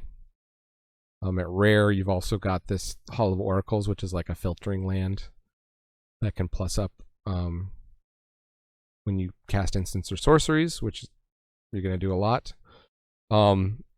A rare land that you won't be taking if you want to win is the Biblioplex, that taps for colorless, and then it has Library of Alexandria's ability, but you have to pay 2 mana for it. And it only hits instants or sorceries. Just don't play it. And Access Tunnel, which, I don't know, were you going to play this in Silver Quill? It's going to hurt your mana base a little bit. The Bioplex is going to work in that blue-red, and you'll scry stuff up to the top, and Bioplex it into your hand. Yeah. It's not a great card, but it's the later your games are going to go, the more value you're going to get. You can only activate it if you have exactly 0 or 7 cards in hand, though. Think about that. You have these scry lands, so I mean, yeah. So you can combine it with the scry land, right? Just hold up. It's only good 8 if you mana. scry. So 4 and the tap of the scry land, so that's 5 mana, And then Yeah, 2 in the tap of the Biblioplex, 8. Well, I mean, no, you're not going to do that, but You could put a pause on your upkeep to activate it after you've activated the Lower Hold you Campus. you could scry and then untap. I don't know. I just wouldn't play it. Do it before. It's just a reference to old timers who like Library of Alexandria. It's not actually playable, unfortunately. They're too worried about making it playable because library is too busted. Spells heavy deck. You'll just randomly shoot at it. It's not the end of the world. Yeah, every once in a while you'll have 0 or 7 cards in your hand and some mana left over and an instant or sorcery on the top of your deck. Occasionally scry. In terms of fixing, we talked about this lesson that's going to grab a basic land and put it in your hand. That's good. There's a mana rock here, Letter of Acceptance, that taps for a mana of any color. This is your best bet, I think, Letter of Acceptance. Because in the late game, when it's useless, you just tap, sacrifice it, draw a card. Yeah, that's Plus, Lower Hold has ways to get back artifacts from your graveyard and stuff. Bad packs, you'll be like, pick one pack. You'll take that in the first early picks if there's nothing there. Yeah, I mean, for the blue-red deck and maybe the blue-green, like decks that have big, expensive spells, it's good anyway. Campus Guide, this seems pretty bad because it's going to put the basic land on top of your library. It's a 2/1 for 2. It's like worse than a Prismite in my opinion. I mean, I guess guaranteeing a land drop. We'll see. Maybe it's better than I'm thinking. Sudden Breakthrough, we talked about just creating that treasure, or Stormkill, an artist is creating treasure every time you cast an instant or sorcery, which is ridiculously good. So red actually has some good fixing. You also got stuff like the Elemental Masterpiece or the Creative Outburst, which you can discard to make a treasure. In green, where you would expect the most fixing, you've got Field Trip, which is going to search your library for a forest, and you get to learn. An Emergent Sequence, which is going to search your library for a basic land, put it on the battlefield tapped, and it becomes a 0/0 green and blue fractal. +1/+1 counter on it for each land you had enter the battlefield under control. It actually, a lot of times, can be a 2/2 on turn 2 and ramps you. I think that's really good. Cultivates at uncommon. Some rares. You got Verdant Mastery, which is going to search your library for 4 basic lands, and you get to put some amount on the battlefield depending on what you pay. Your opponent's going to maybe get a land. There's a whole cycle of these. I don't really like this thing. I think it's more like a commander thing. I like it for commander. I just don't like it for limited. And then the Elf Druid, which is a 2/5 that taps for a mana of a color and can super ramp you with life gain. Add X mana of any one color, where X is the amount of life you gained this turn. Again, there's one of your X life gain payoffs. Last section here, my picks for the top cards in the set. Here, when going through the uncommons, what's probably going to jump out at you is no white uncommons made my list. We talked about the Emergent Sequence, the Master Symmetrist. Negate, I think, is going to be a good counterspell in this set because of all the non-creature spells running around. Here's a controversial pick. Overgrown Arch. 0/4 Defender. Tap, gain 1 life. 2, sacrifice it to learn. I think a 0/4 is going to hold down the ground pretty well in this format. And I think the tap to gain a life every turn is non-trivial, because especially the black-green deck has a lot of payoffs for that. That's why I picked it. You mentioned on chips again? The life-gain deck is a green deck. So that's just such an interesting feel. Yeah, I mean, I don't think it's super great in the blue-green deck, so maybe it's still just only one deck is going to want it. It's a hold down the board card. I don't know how the Negate's not a top uncommon. So are that many non-creature spells? I like Negate hardly gets played in best of 1. I mean,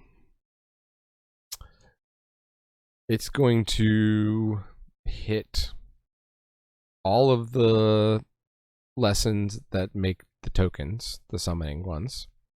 Okay. Which I'm expecting to be highly played. Okay. But it's got targets. It's gonna, for the decks that want to like build up to the big spells, like the blue red, it's just gonna shut them down. I don't know.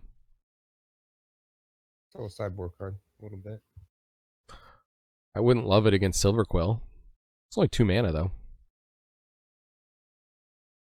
Stopping their combat trick is not. Yeah, you have to hold up a situational card. You wouldn't play it in best fun, I don't think. Okay. Could be.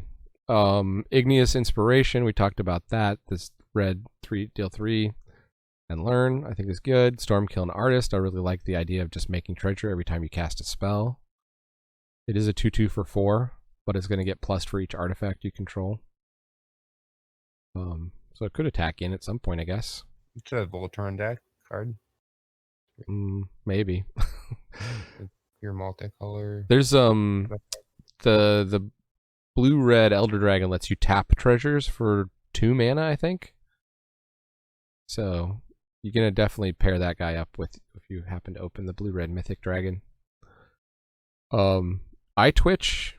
Here's an interesting one. This could be an aggro one for you here.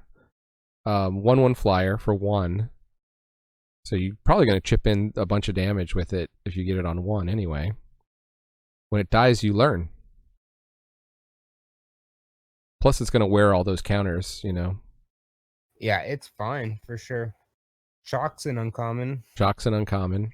So think about that with all your X2s running around, right? Yeah. Does that make it a top? Because that one red common seems so much stronger than Shock. The reach one? The reach spell? The one that does 4 damage. And then 4 damage for 3. It makes it so it can't be countered. Yeah. Much better card. I think you'll still run Shock.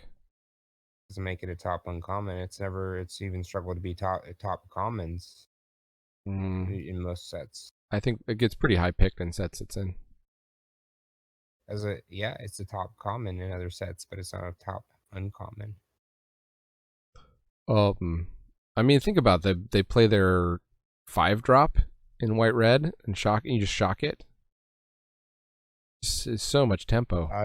I like Shock. I play Shock all the time. My point is that it's now an uncommon, therefore making it not a top uncommon. Well, it could be I picked the wrong top uncommons. I'm sure I did. I'm trying to use like 17 lands type data to try and guide my predictions. I'll give you a talking point. Is Shock uncommon now, and is it a top uncommon now that it's moved up? I don't know. Well, okay. So you think just based on the power level of uncommons in general? Well, it goes down. Considering it's outclassed significantly by a common in the set, then yeah. But here's what I'm saying. I've either picked the top uncommons, but they're so low power that you're down on it, or, which is the more likely case, I've picked the wrong ones, of which Shock might be one. Shock, the Overgrown Arch is fine, but it doesn't feel like it's doing anything to win you a game for sure. So the Kiln Artist is overcosted. It's it just maybe Shock it dies to Shock. It dies to Shock. Maybe it kills 4 drops easily in the set. So maybe Shock becomes a top uncommon. I don't know. Kelpie Guide, we talked about that, has its uses. The reason I think it's good is it just turns into a free Icy Manipulator once you hit 8 lands. Yeah. Sure. So it's it's going to ramp you in the early game by untapping your lands for you. Mm-hmm. And then in the late game you can start tapping your opponent's stuff down. Tap down their Body of Knowledge, and then they can't attack with their 40 having to pay anything. 30/30 giant creature. Giant fractal. The thing is that once you hit 8 lands, like the not having to pay any mana to tap something down is kind of irrelevant. That's true. Part of that is oh, I wish it just was like 1 mana to tap a creature at like 5 lands or something. Yeah, but the eight lands thing is their thing. Okay, yeah. I mean, it's not unfeasible for you to be hitting 8 lands on turn 6 or 7, which is a lot faster than you normally hit 8 lands, right? You usually miss a couple land drops in there. But they got a lot of ramp in the blue-green. And then blue-red hopes to survive to the late game. They'll need a tapper, probably. They make it. Devouring Tendrils is the fight spell, or the bite spell.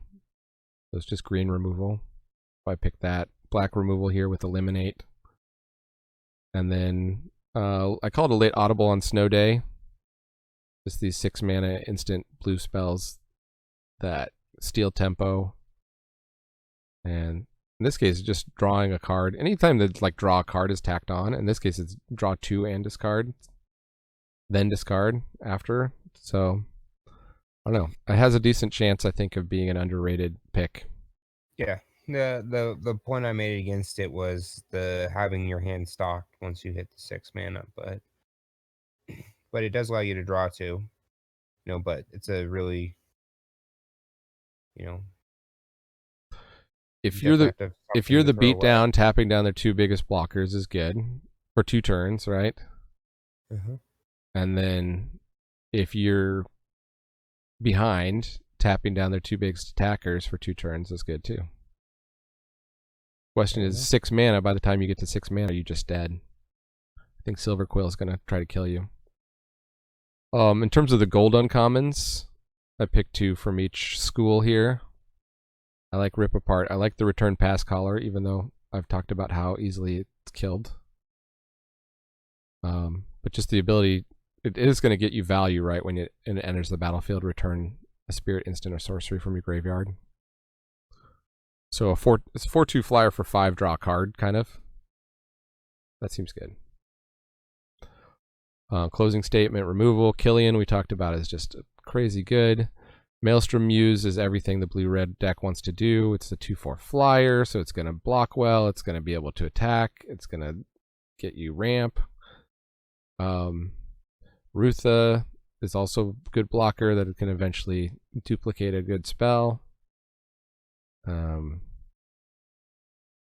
Blue-green, got these 2 drops here. We got the flexible fight counterspell, Indecisive Denial, and Zimone, which is going to ramp you and then also draw you cards in the late game. Actually, it's going to draw you cards in the mid game and the late game, right? 4 mana, tap, draw a card. If you control 8 or more lands, draw 2 cards instead. Yeah.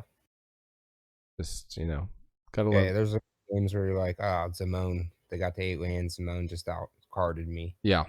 Yeah. Mortality Spear, removal, Witherbloom Apprentice. I like this idea of the Magecraft doing a drain 1 every time you cast a sorcery. I think that's just, you get that out on turn 2, it just stacks up over the course of the game. That might be alright. Common. So, I put lands on the common colorless pick here. Looking at the 17 lands data for call time, the top players pick the these dual lands, these dual commons, higher than other players. So people who are thinking about their mana base while they draft the deck, I think, get some advantage. And the lands I picked are the decks I think, you know, want to hit the late game more. So you got Witherbloom, Lorehold, Quandrix, basically everybody but Silver Quill.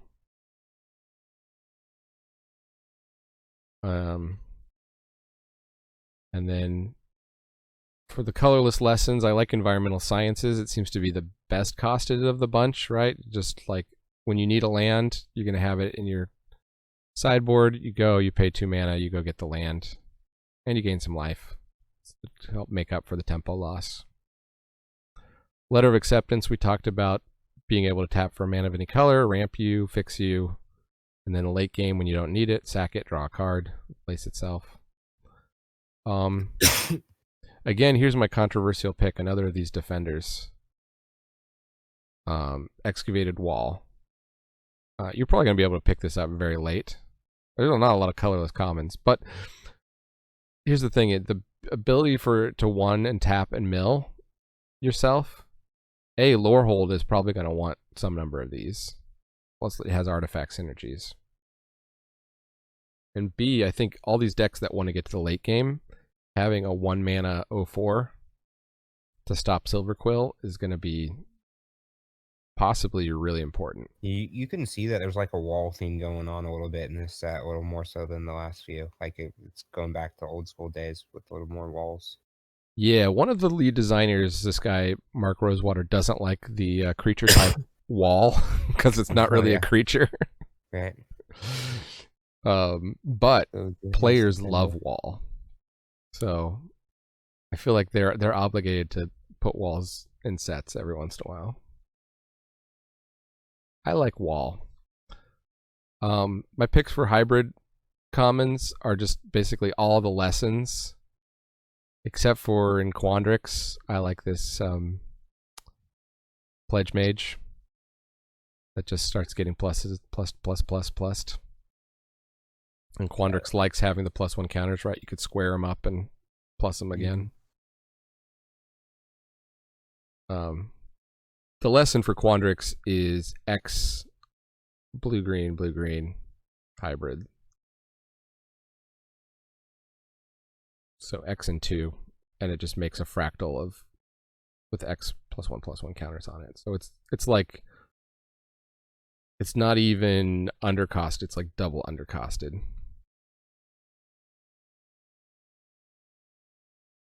That's why. But you'll still play it, right? It's a lesson. You'll still put it in your sideboard. White, my top commons, you got removal with the expel. We got the Star Pupil for just a good 1-drop that's going to die into a counter, which I believe you're going to want to be pretty aggressive with. And Silverquill, maybe not anywhere as good as Battlefield Raptor. Maybe I'm overrating it.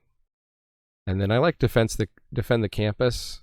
You're probably going to be able to pick up defend the campus a little later, but it is removal and a thing, so it's got that flexibility and it's instant speed. Expensive. And spells matter. Top commons for blue. All right, here's your mythic, not even an uncommon, mythic common. Frost Trickster. Boy, I can't even say it. But what does it do? It's a 2/2 flyer for 3, which is already decent stats for limited. When it enters the battlefield, tap target creature an opponent controls. That creature doesn't untap during its controller's next untap. It's totally upgraded Frostwings. You nailed it. I think you're going to take as many of these as you see in the draft. Yeah, you want a bunch of those. Blue. Pop quiz, we talked about just if you're holding up mana, being able to draw a card and learn. It's just going to be your basic learn spell. And then the Bury-in books we talked about, I think, is going to be good to great in some of the blue decks. Lash of Malice, we talked about. I'm really high on that one, till proven otherwise. Hunt for Specimens. This character kind of looks like your baby mama. Your co-parent. Create a 1/1 black and green pest creature token with when this creature dies, you gain 1 life and you learn. So it's a spell that makes a creature, plus you're gonna learn. There's a good chance of just synergizing well, I think. Plus the creature can gain you life. And Mage Hunter's Onslaught we talked about. It's a kill spell plus kind of a finisher, right? So you can get in a big attack and they're damned if they block, damned if they don't. Very good. I like that card design. Heated Debate. You're high on this one already. 3 mana, can't be countered. 4 damage to a creature or planeswalker. We saw in Kaldheim. The red spell that deals 4 damage is going to be good. The Demon Bolt of the set here. Sudden Breakthrough. I think you were with me on this one too. Giving a creature +2/+0 first strike and creating a treasure. Pretty boss combat trick. And then for a creature, I just chose Pillar Drop Warden. I'm just expecting like the common high toughness creatures to be decent. The good thing about this is it's a 1/5 reach, so it's going to stop all those 2/1 flyers in Silver Quill. And then when it's served its purpose, you cash it in. Kind of like, what was it called in War of the Spark? The 1/4 you could cash in for a spell from your graveyard. The spell, not Not the Spellgorger weird. I know, that's what I was thinking too. People But know what I'm talking about though. the blue one though. Yeah, it was a blue one. But this one you got a 1/5 here that you can cash in. 1/5 reach. Also the sneaky reach thing too, right? You're gonna, if you play it in your deck, you're gonna get some opponents that don't read. And get some amount of kill spells or free blocks off of it. But the blue-red deck. The one problem with it is it's sacrifice only as a sorcery, so you don't get to keep it as a blocker and then sacrifice it in your opponent's end step to get back the. I don't know if it's a top common. I don't know. Yeah, no, it very well might not be. There's not a ton of these monocolored cards, as I said, though. You have a much smaller pool to pick from. They're really trying to force you to play the gold cards and go, heavy into these school strategies. Common green, we got removal with the Mage Duel. We got this plant dog that's a 5/4 for 2, but you have to sacrifice a creature or pay 3. So limited 5/4 for 5, you pay that anyway. You'd run that. Yeah. And you then can sacrifice that little white dude, right? Yeah, you sacrifice a little white druid and get a 6/5. 5. Yeah, that's crazy. That's a combo for sure. That's a common combo right there. Except there's no Selesnya deck, but yes. You're right, but we keep saying that they have like a backdoor. It looks like one, but maybe not most supported. Yeah, I mean black-white is supported, right? So you could be black-green, splash white. Or black-white, splash green. This creature is totally splashable too. 5/4 stats is going to be pretty good. Like there's a lot of small creatures running around. All of these 2/2 wizards that have the things, and you could probably just go big with kind of vanilla creatures and smash in. I also like this, just the card design on this one. Professor of Zoomancy. 4/3 bear druid. When it enters the battlefield, you get a 1/1 pest. So again, 5/4 of stats for 4 mana. Mm-hmm. And the one body is a 4/3 for 4, so that's not even like that below rate, really. No. So I think people might sleep on those two. Yeah. Creatures for sure. In terms of gold commons, I like the Needle Thorn Drake, which is the 1/1 flying death touch. I like the Biomathematician, which is just another creature that comes with a second body. I like the Blood Researcher we talked about. It's just going to incrementally get big, and it's got Menace. Spectacle Mage, this is your big enabler for lower CMC. 3 mana value. 2/2 flyer for 3. Instant sorcery spells you cast with mana value 5 or greater cost 1 less to cast. Death Squad or Spiteful Squad, you're not that into. You might have brought me down on that. And then the Owl and Shield Mage, 3/3 flyer for 5. But it's got the ward thing, so it's really hard for your opponent to kill and not take some damage from. And then it's totally splashable, right? At 5 mana, you can splash that card in a bunch of your decks. So it's actually, I think, a card you can play in a lot more decks than some. Black-white has typically had a 3/3 flyer when it's been strong, like some of those Orzhov decks, like the Grasping Thralls and the other stuff, right? Mm-hmm. So that's where that fits in. That's a good card. I think it plays. All right, so you're in agreement with me on that one. Well, yeah, I mean the Grasping Thrall was a much better card because it did the damage when it came in. Yeah, it had an ATB. It was really strong because it did 3. You gain 3, so that card's not nearly as good, but the set feels a little more watered down, and that Silver Quill deck's strong. So So here's my picks for the stuff in your pack 1 that you open that if you just don't play it, your win rate will probably go up. We got Rushed Rebirth, which is an instant. Choose target creature. When that creature dies this turn, search your library for a creature card with lesser mana value, put it on the battlefield tapped, then shuffle. So you got to like have a decently sized creature. You got to line it up so the creature dies, and you play this at instant speed, and then you're cashing that creature in for not as good a creature. There's probably some deck where you could get a bomb with it, but it just seems like one of these like birthing pod type effects that are just not very good in limited. Probably more for constructed. Ecological Appreciation. This is another one that seems like more of a commander type thing. You search your library for up to 4 creature cards with different names. That's the first strike against it. They have to be different names. Mana value X or less. So you put 3 into it. You're paying 6 mana. You can go get 4 3-drops with different names. And then your opponent chooses 2 of them. And so you get the 2 worst ones of those. And the other ones don't even go into your graveyard. So no. And it's at Mythic.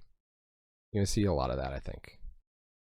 I talked about how triple pip stuff is going to be hard to play. Tempted by the Auric doesn't just seem that strong to me because, first of all, for each opponent, you only got 1 opponent. You can control up to 1 target creature or planeswalker with mana value 3 or less. So you're going to pay 4 mana at some point very late in the game when you have the triple blue to get a small creature. I mean, steel spells are good, but that just seems like it's going to be not so good in this limited format. Fervent Mastery is the red version of these things where you can pay slightly less, but your opponent gets a bonus if you do.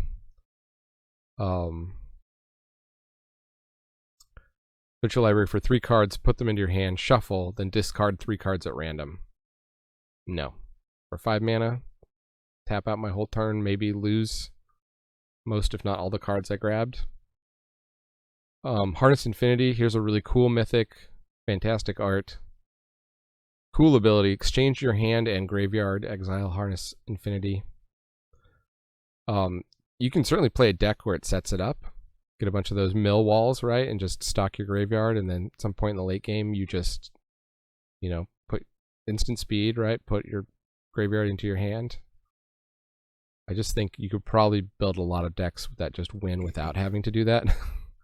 Yeah, but it's a total build around. Right? It's a build around, sure. Yeah, I mean, you're going to feel good if you pay it off. 7 mana. Well, yeah, I mean, you could have that deck for free because once that card's going to get passed around, you'll snag it up. Yeah, I mean, I guess you could just take a flyer on it if you're in Witherbloom and maybe try to draft a little towards it if you get it. You might have already been geared towards green black. It's just a card that gets given to you. My point, yeah, you're making my point. Don't first pick it. Yeah. Confront the Past is a Planeswalker kill spell. That's a lesson. You'd be glad to have it in best of 3, I guess, if you come up against a Planeswalker. But yeah, don't first pick it. Biblioplex we talked about. I think it's just crazy to expect to have 0 or 7 cards in hand and an instant or sorcery on top of your library. It's not worth the hit. It's not worth the card, basically. It takes a hit to your mana base. You're going to need the colored pips in this format, especially. Academic Probation is another lesson. Well, so the Bioplex allows you to put that card in the graveyard, right? So you don't, it's filtering slightly. And in the Spells Matter deck, it's going to hit. And it's going to hit more easily with the Scry. It's not total garbage. It's not a great card. No, it's not total garbage. No. The graveyard, you make a good point with the graveyard thing. Well, it's filter in and of itself kind of in that application. So you're like, it's like a Scry, basically. The problem is just to be able to activate it. 0 or 7 cards in hand. I guess maybe Quandrix is going to be able to do that, the blue-green, because they have so many card draw things, and they don't have a lot to do in the late game. they'll either have dumped out their whole hand or they'll just draw it up. You'll be using it at 0 cards is what you'll be doing. I don't know, like when you use it at 7. But it's just a late game. I don't know. Maybe it's not good. The 0 and 7 is its weak point. It's a rare. It's not good. But it's not. It's the same as Library of Alexandria, right? Activate only if you have 0 or 7 cards. Yeah, I guess that's the killer part. In the spells deck you're holding back too. I mean, I almost think it would be better if it said activate if you only had 0 cards in hand, and then it would like be a little more powerful or something. I don't know. Well, it's in a similar vein of the draw 4. If you like pay 4, draw a card. If you control a creature with power 4 or greater, right? It doesn't, it doesn't really happen unless that's late game.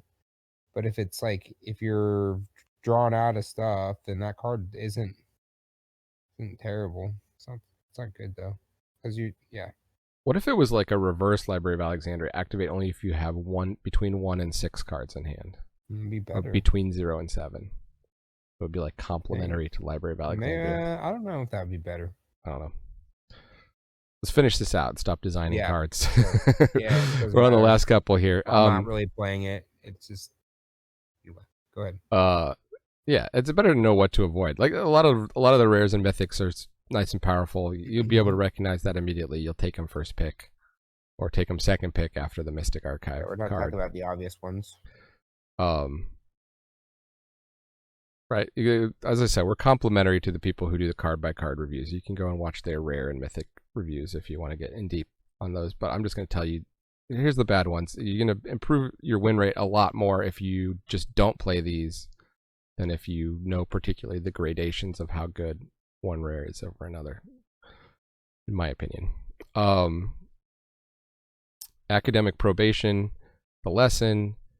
It's a sorcery speed lesson. You have to choose a card name. Your opponents can't cast spells with the chosen name until your next turn. Or choose non-land permanent until your next turn. It can't attack or block. So it doesn't even freeze something for 2 turns. It's locking something down on the board for 1 turn. Or preventing your opponent from playing a spell, a particular named spell, which you'd have to know they have in their hand or guess, for 1 turn. Luckily, it's a lesson, so hopefully you won't be playing it main deck anyway, but don't high pick it. Not rare. Good for like CEDH or something, where you know somebody's about to combo off and you know the thing they have in their hand. Not for limited. Double Major, this is one that may fool people, right? Because it's 2 mana instant, copy a creature spell, and it makes it non-legendary if it's legendary, which seems pretty good. Here's my thinking of why you don't want this. First of all, you're going to top deck this and you have no creatures in hand, and then it's a dead card. Or you're going to have to save up and cast a creature 2 turns off curve, at least, to make a double. So it just seems like it's going to cause you to play your deck worse than if you just played another creature in its place. That's my thinking.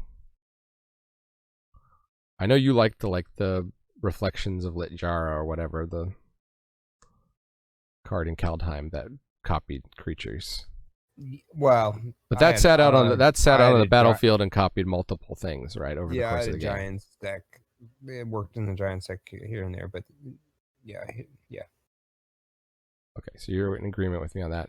And then this one, Wandering Archaic, which is a rare colorless, so you play it in any deck, and it's a 4/4 for 5, so it's not terrible on the front side. The back side is nigh unplayable. Each player looks at the top 5 cards of their library, reveals a land and or instant or sorcery, puts the cards they revealed into their hand, the rest on the bottom of the library in a random order, and each player gains 3 life. So it's like symmetrical card advantage, which means you're down 3 mana and your opponent is up 3 mana of tempo, so don't play it. It's also a white uncommon that draws you and your opponent 3 cards. It's similar of like, don't play that. That's an advantage to your opponent. But the creature is a 4/4. The ability's cool. When opponent casts an instant or sorcery, they can pay 2. You copy it. So it could sit out, and it's kind of taxing, right? Because they're gonna Yeah, pay the 2. he's not a trap. Mm, There's a 4/4 that has an ability. He's not great, but he's yeah, 4/4 playable in many colorless. He's decks. not an artifact though, right? So he's not gonna trigger your artifact stuff in lore hold. Okay. And the backside is terrible. So I don't know. It's not unplayable, but Okay. I think you can easily overrate it if you don't read it carefully. He's good against certain decks for sure, but he's playable against most everything else too. And All opponents are gonna play spells. that is the analysis of Strixhaven. What were your takeaways here? Anything? No, I don't know. I mean, you've seen the rest of the set. It's hard for me to give you a good overview. I think it seems I don't see like a really big back end, and so those. It does seem like they're powering down, right? Everything has kind of been downhill after Eldraine. Yeah. Kaldheim had a decent power level. I thought Zendikar seemed a little nerfed. And I wasn't able to play Theros because it was more like a core set. We'll see what a new baby. Maybe there's strong cards that win games. I don't know. I just didn't see that many super strong cards here. But I do think the Silver Quill deck is going to be pretty good, strong aggro. Yeah. Because you can build it all out of commons, and the uncommons are good support for it. Mm-hmm. I mean, the other archetypes are really interesting, right? We haven't seen white-red do the like graveyard recursion thing. We haven't really seen blue-red do a big spells matter thing. Mm-hmm. Black-green, kind of aristocracy gained life thing. That's it's unusual for black-green. It has that. It's had that before. Both of those colors have life gain, but they this time it's white's not included in that mix. Really, it's just those two. So yeah, and it has some tricky stuff. I think that might be the second best archetype. The black-green. Mm-hmm. Find out. I think green seems strong to me. I would think that just those good costed common creatures there in the mid game, you might just be able to steal a lot of games, right? Black was strong. I thought green was strong, and so obviously I feel like if you put those two together, that's a strong archetype. I don't know. I haven't seen the rest of the cards. But yeah, well, red had some good removal there at common. And then the Mystic Archive is the big wild card. Yeah. You're going to be facing a lot of these really powerful spells from Magic's history. That's where your opponents are going to be. I think you're going to be picking those first or second, and you're going to be drafting around them after you pick them. Mm-hmm. So you're going to be seeing a lot of them in your opponent's decks. You're going to be playing a lot of them, right? You got excited about Channel, thinking about all the things you could do with Channel. I didn't see anything that you could really channel off all that well, though.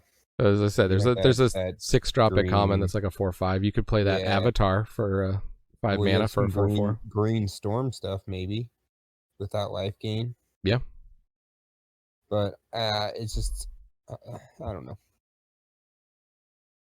I mean, even Demonic Tutor, right?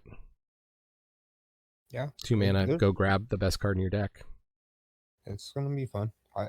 All I know is that the sets keep getting really good and better, and there's a case for negate too, right? If your opponent has a good chance of having a really high-powered spell in their deck.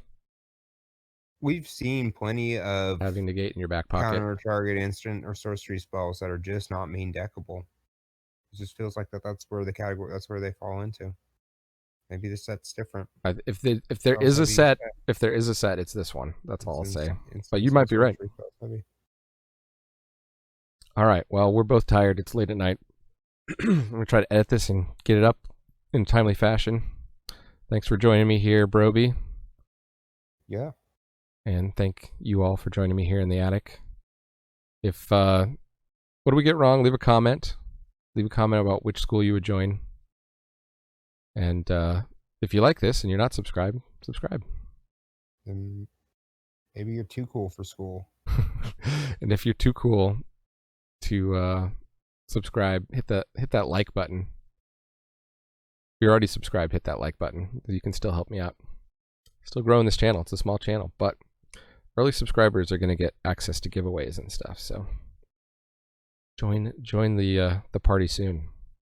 Join the party early. Well, with that, I will just say, Magic is a game so fun, even dads can enjoy it. Adios. Later.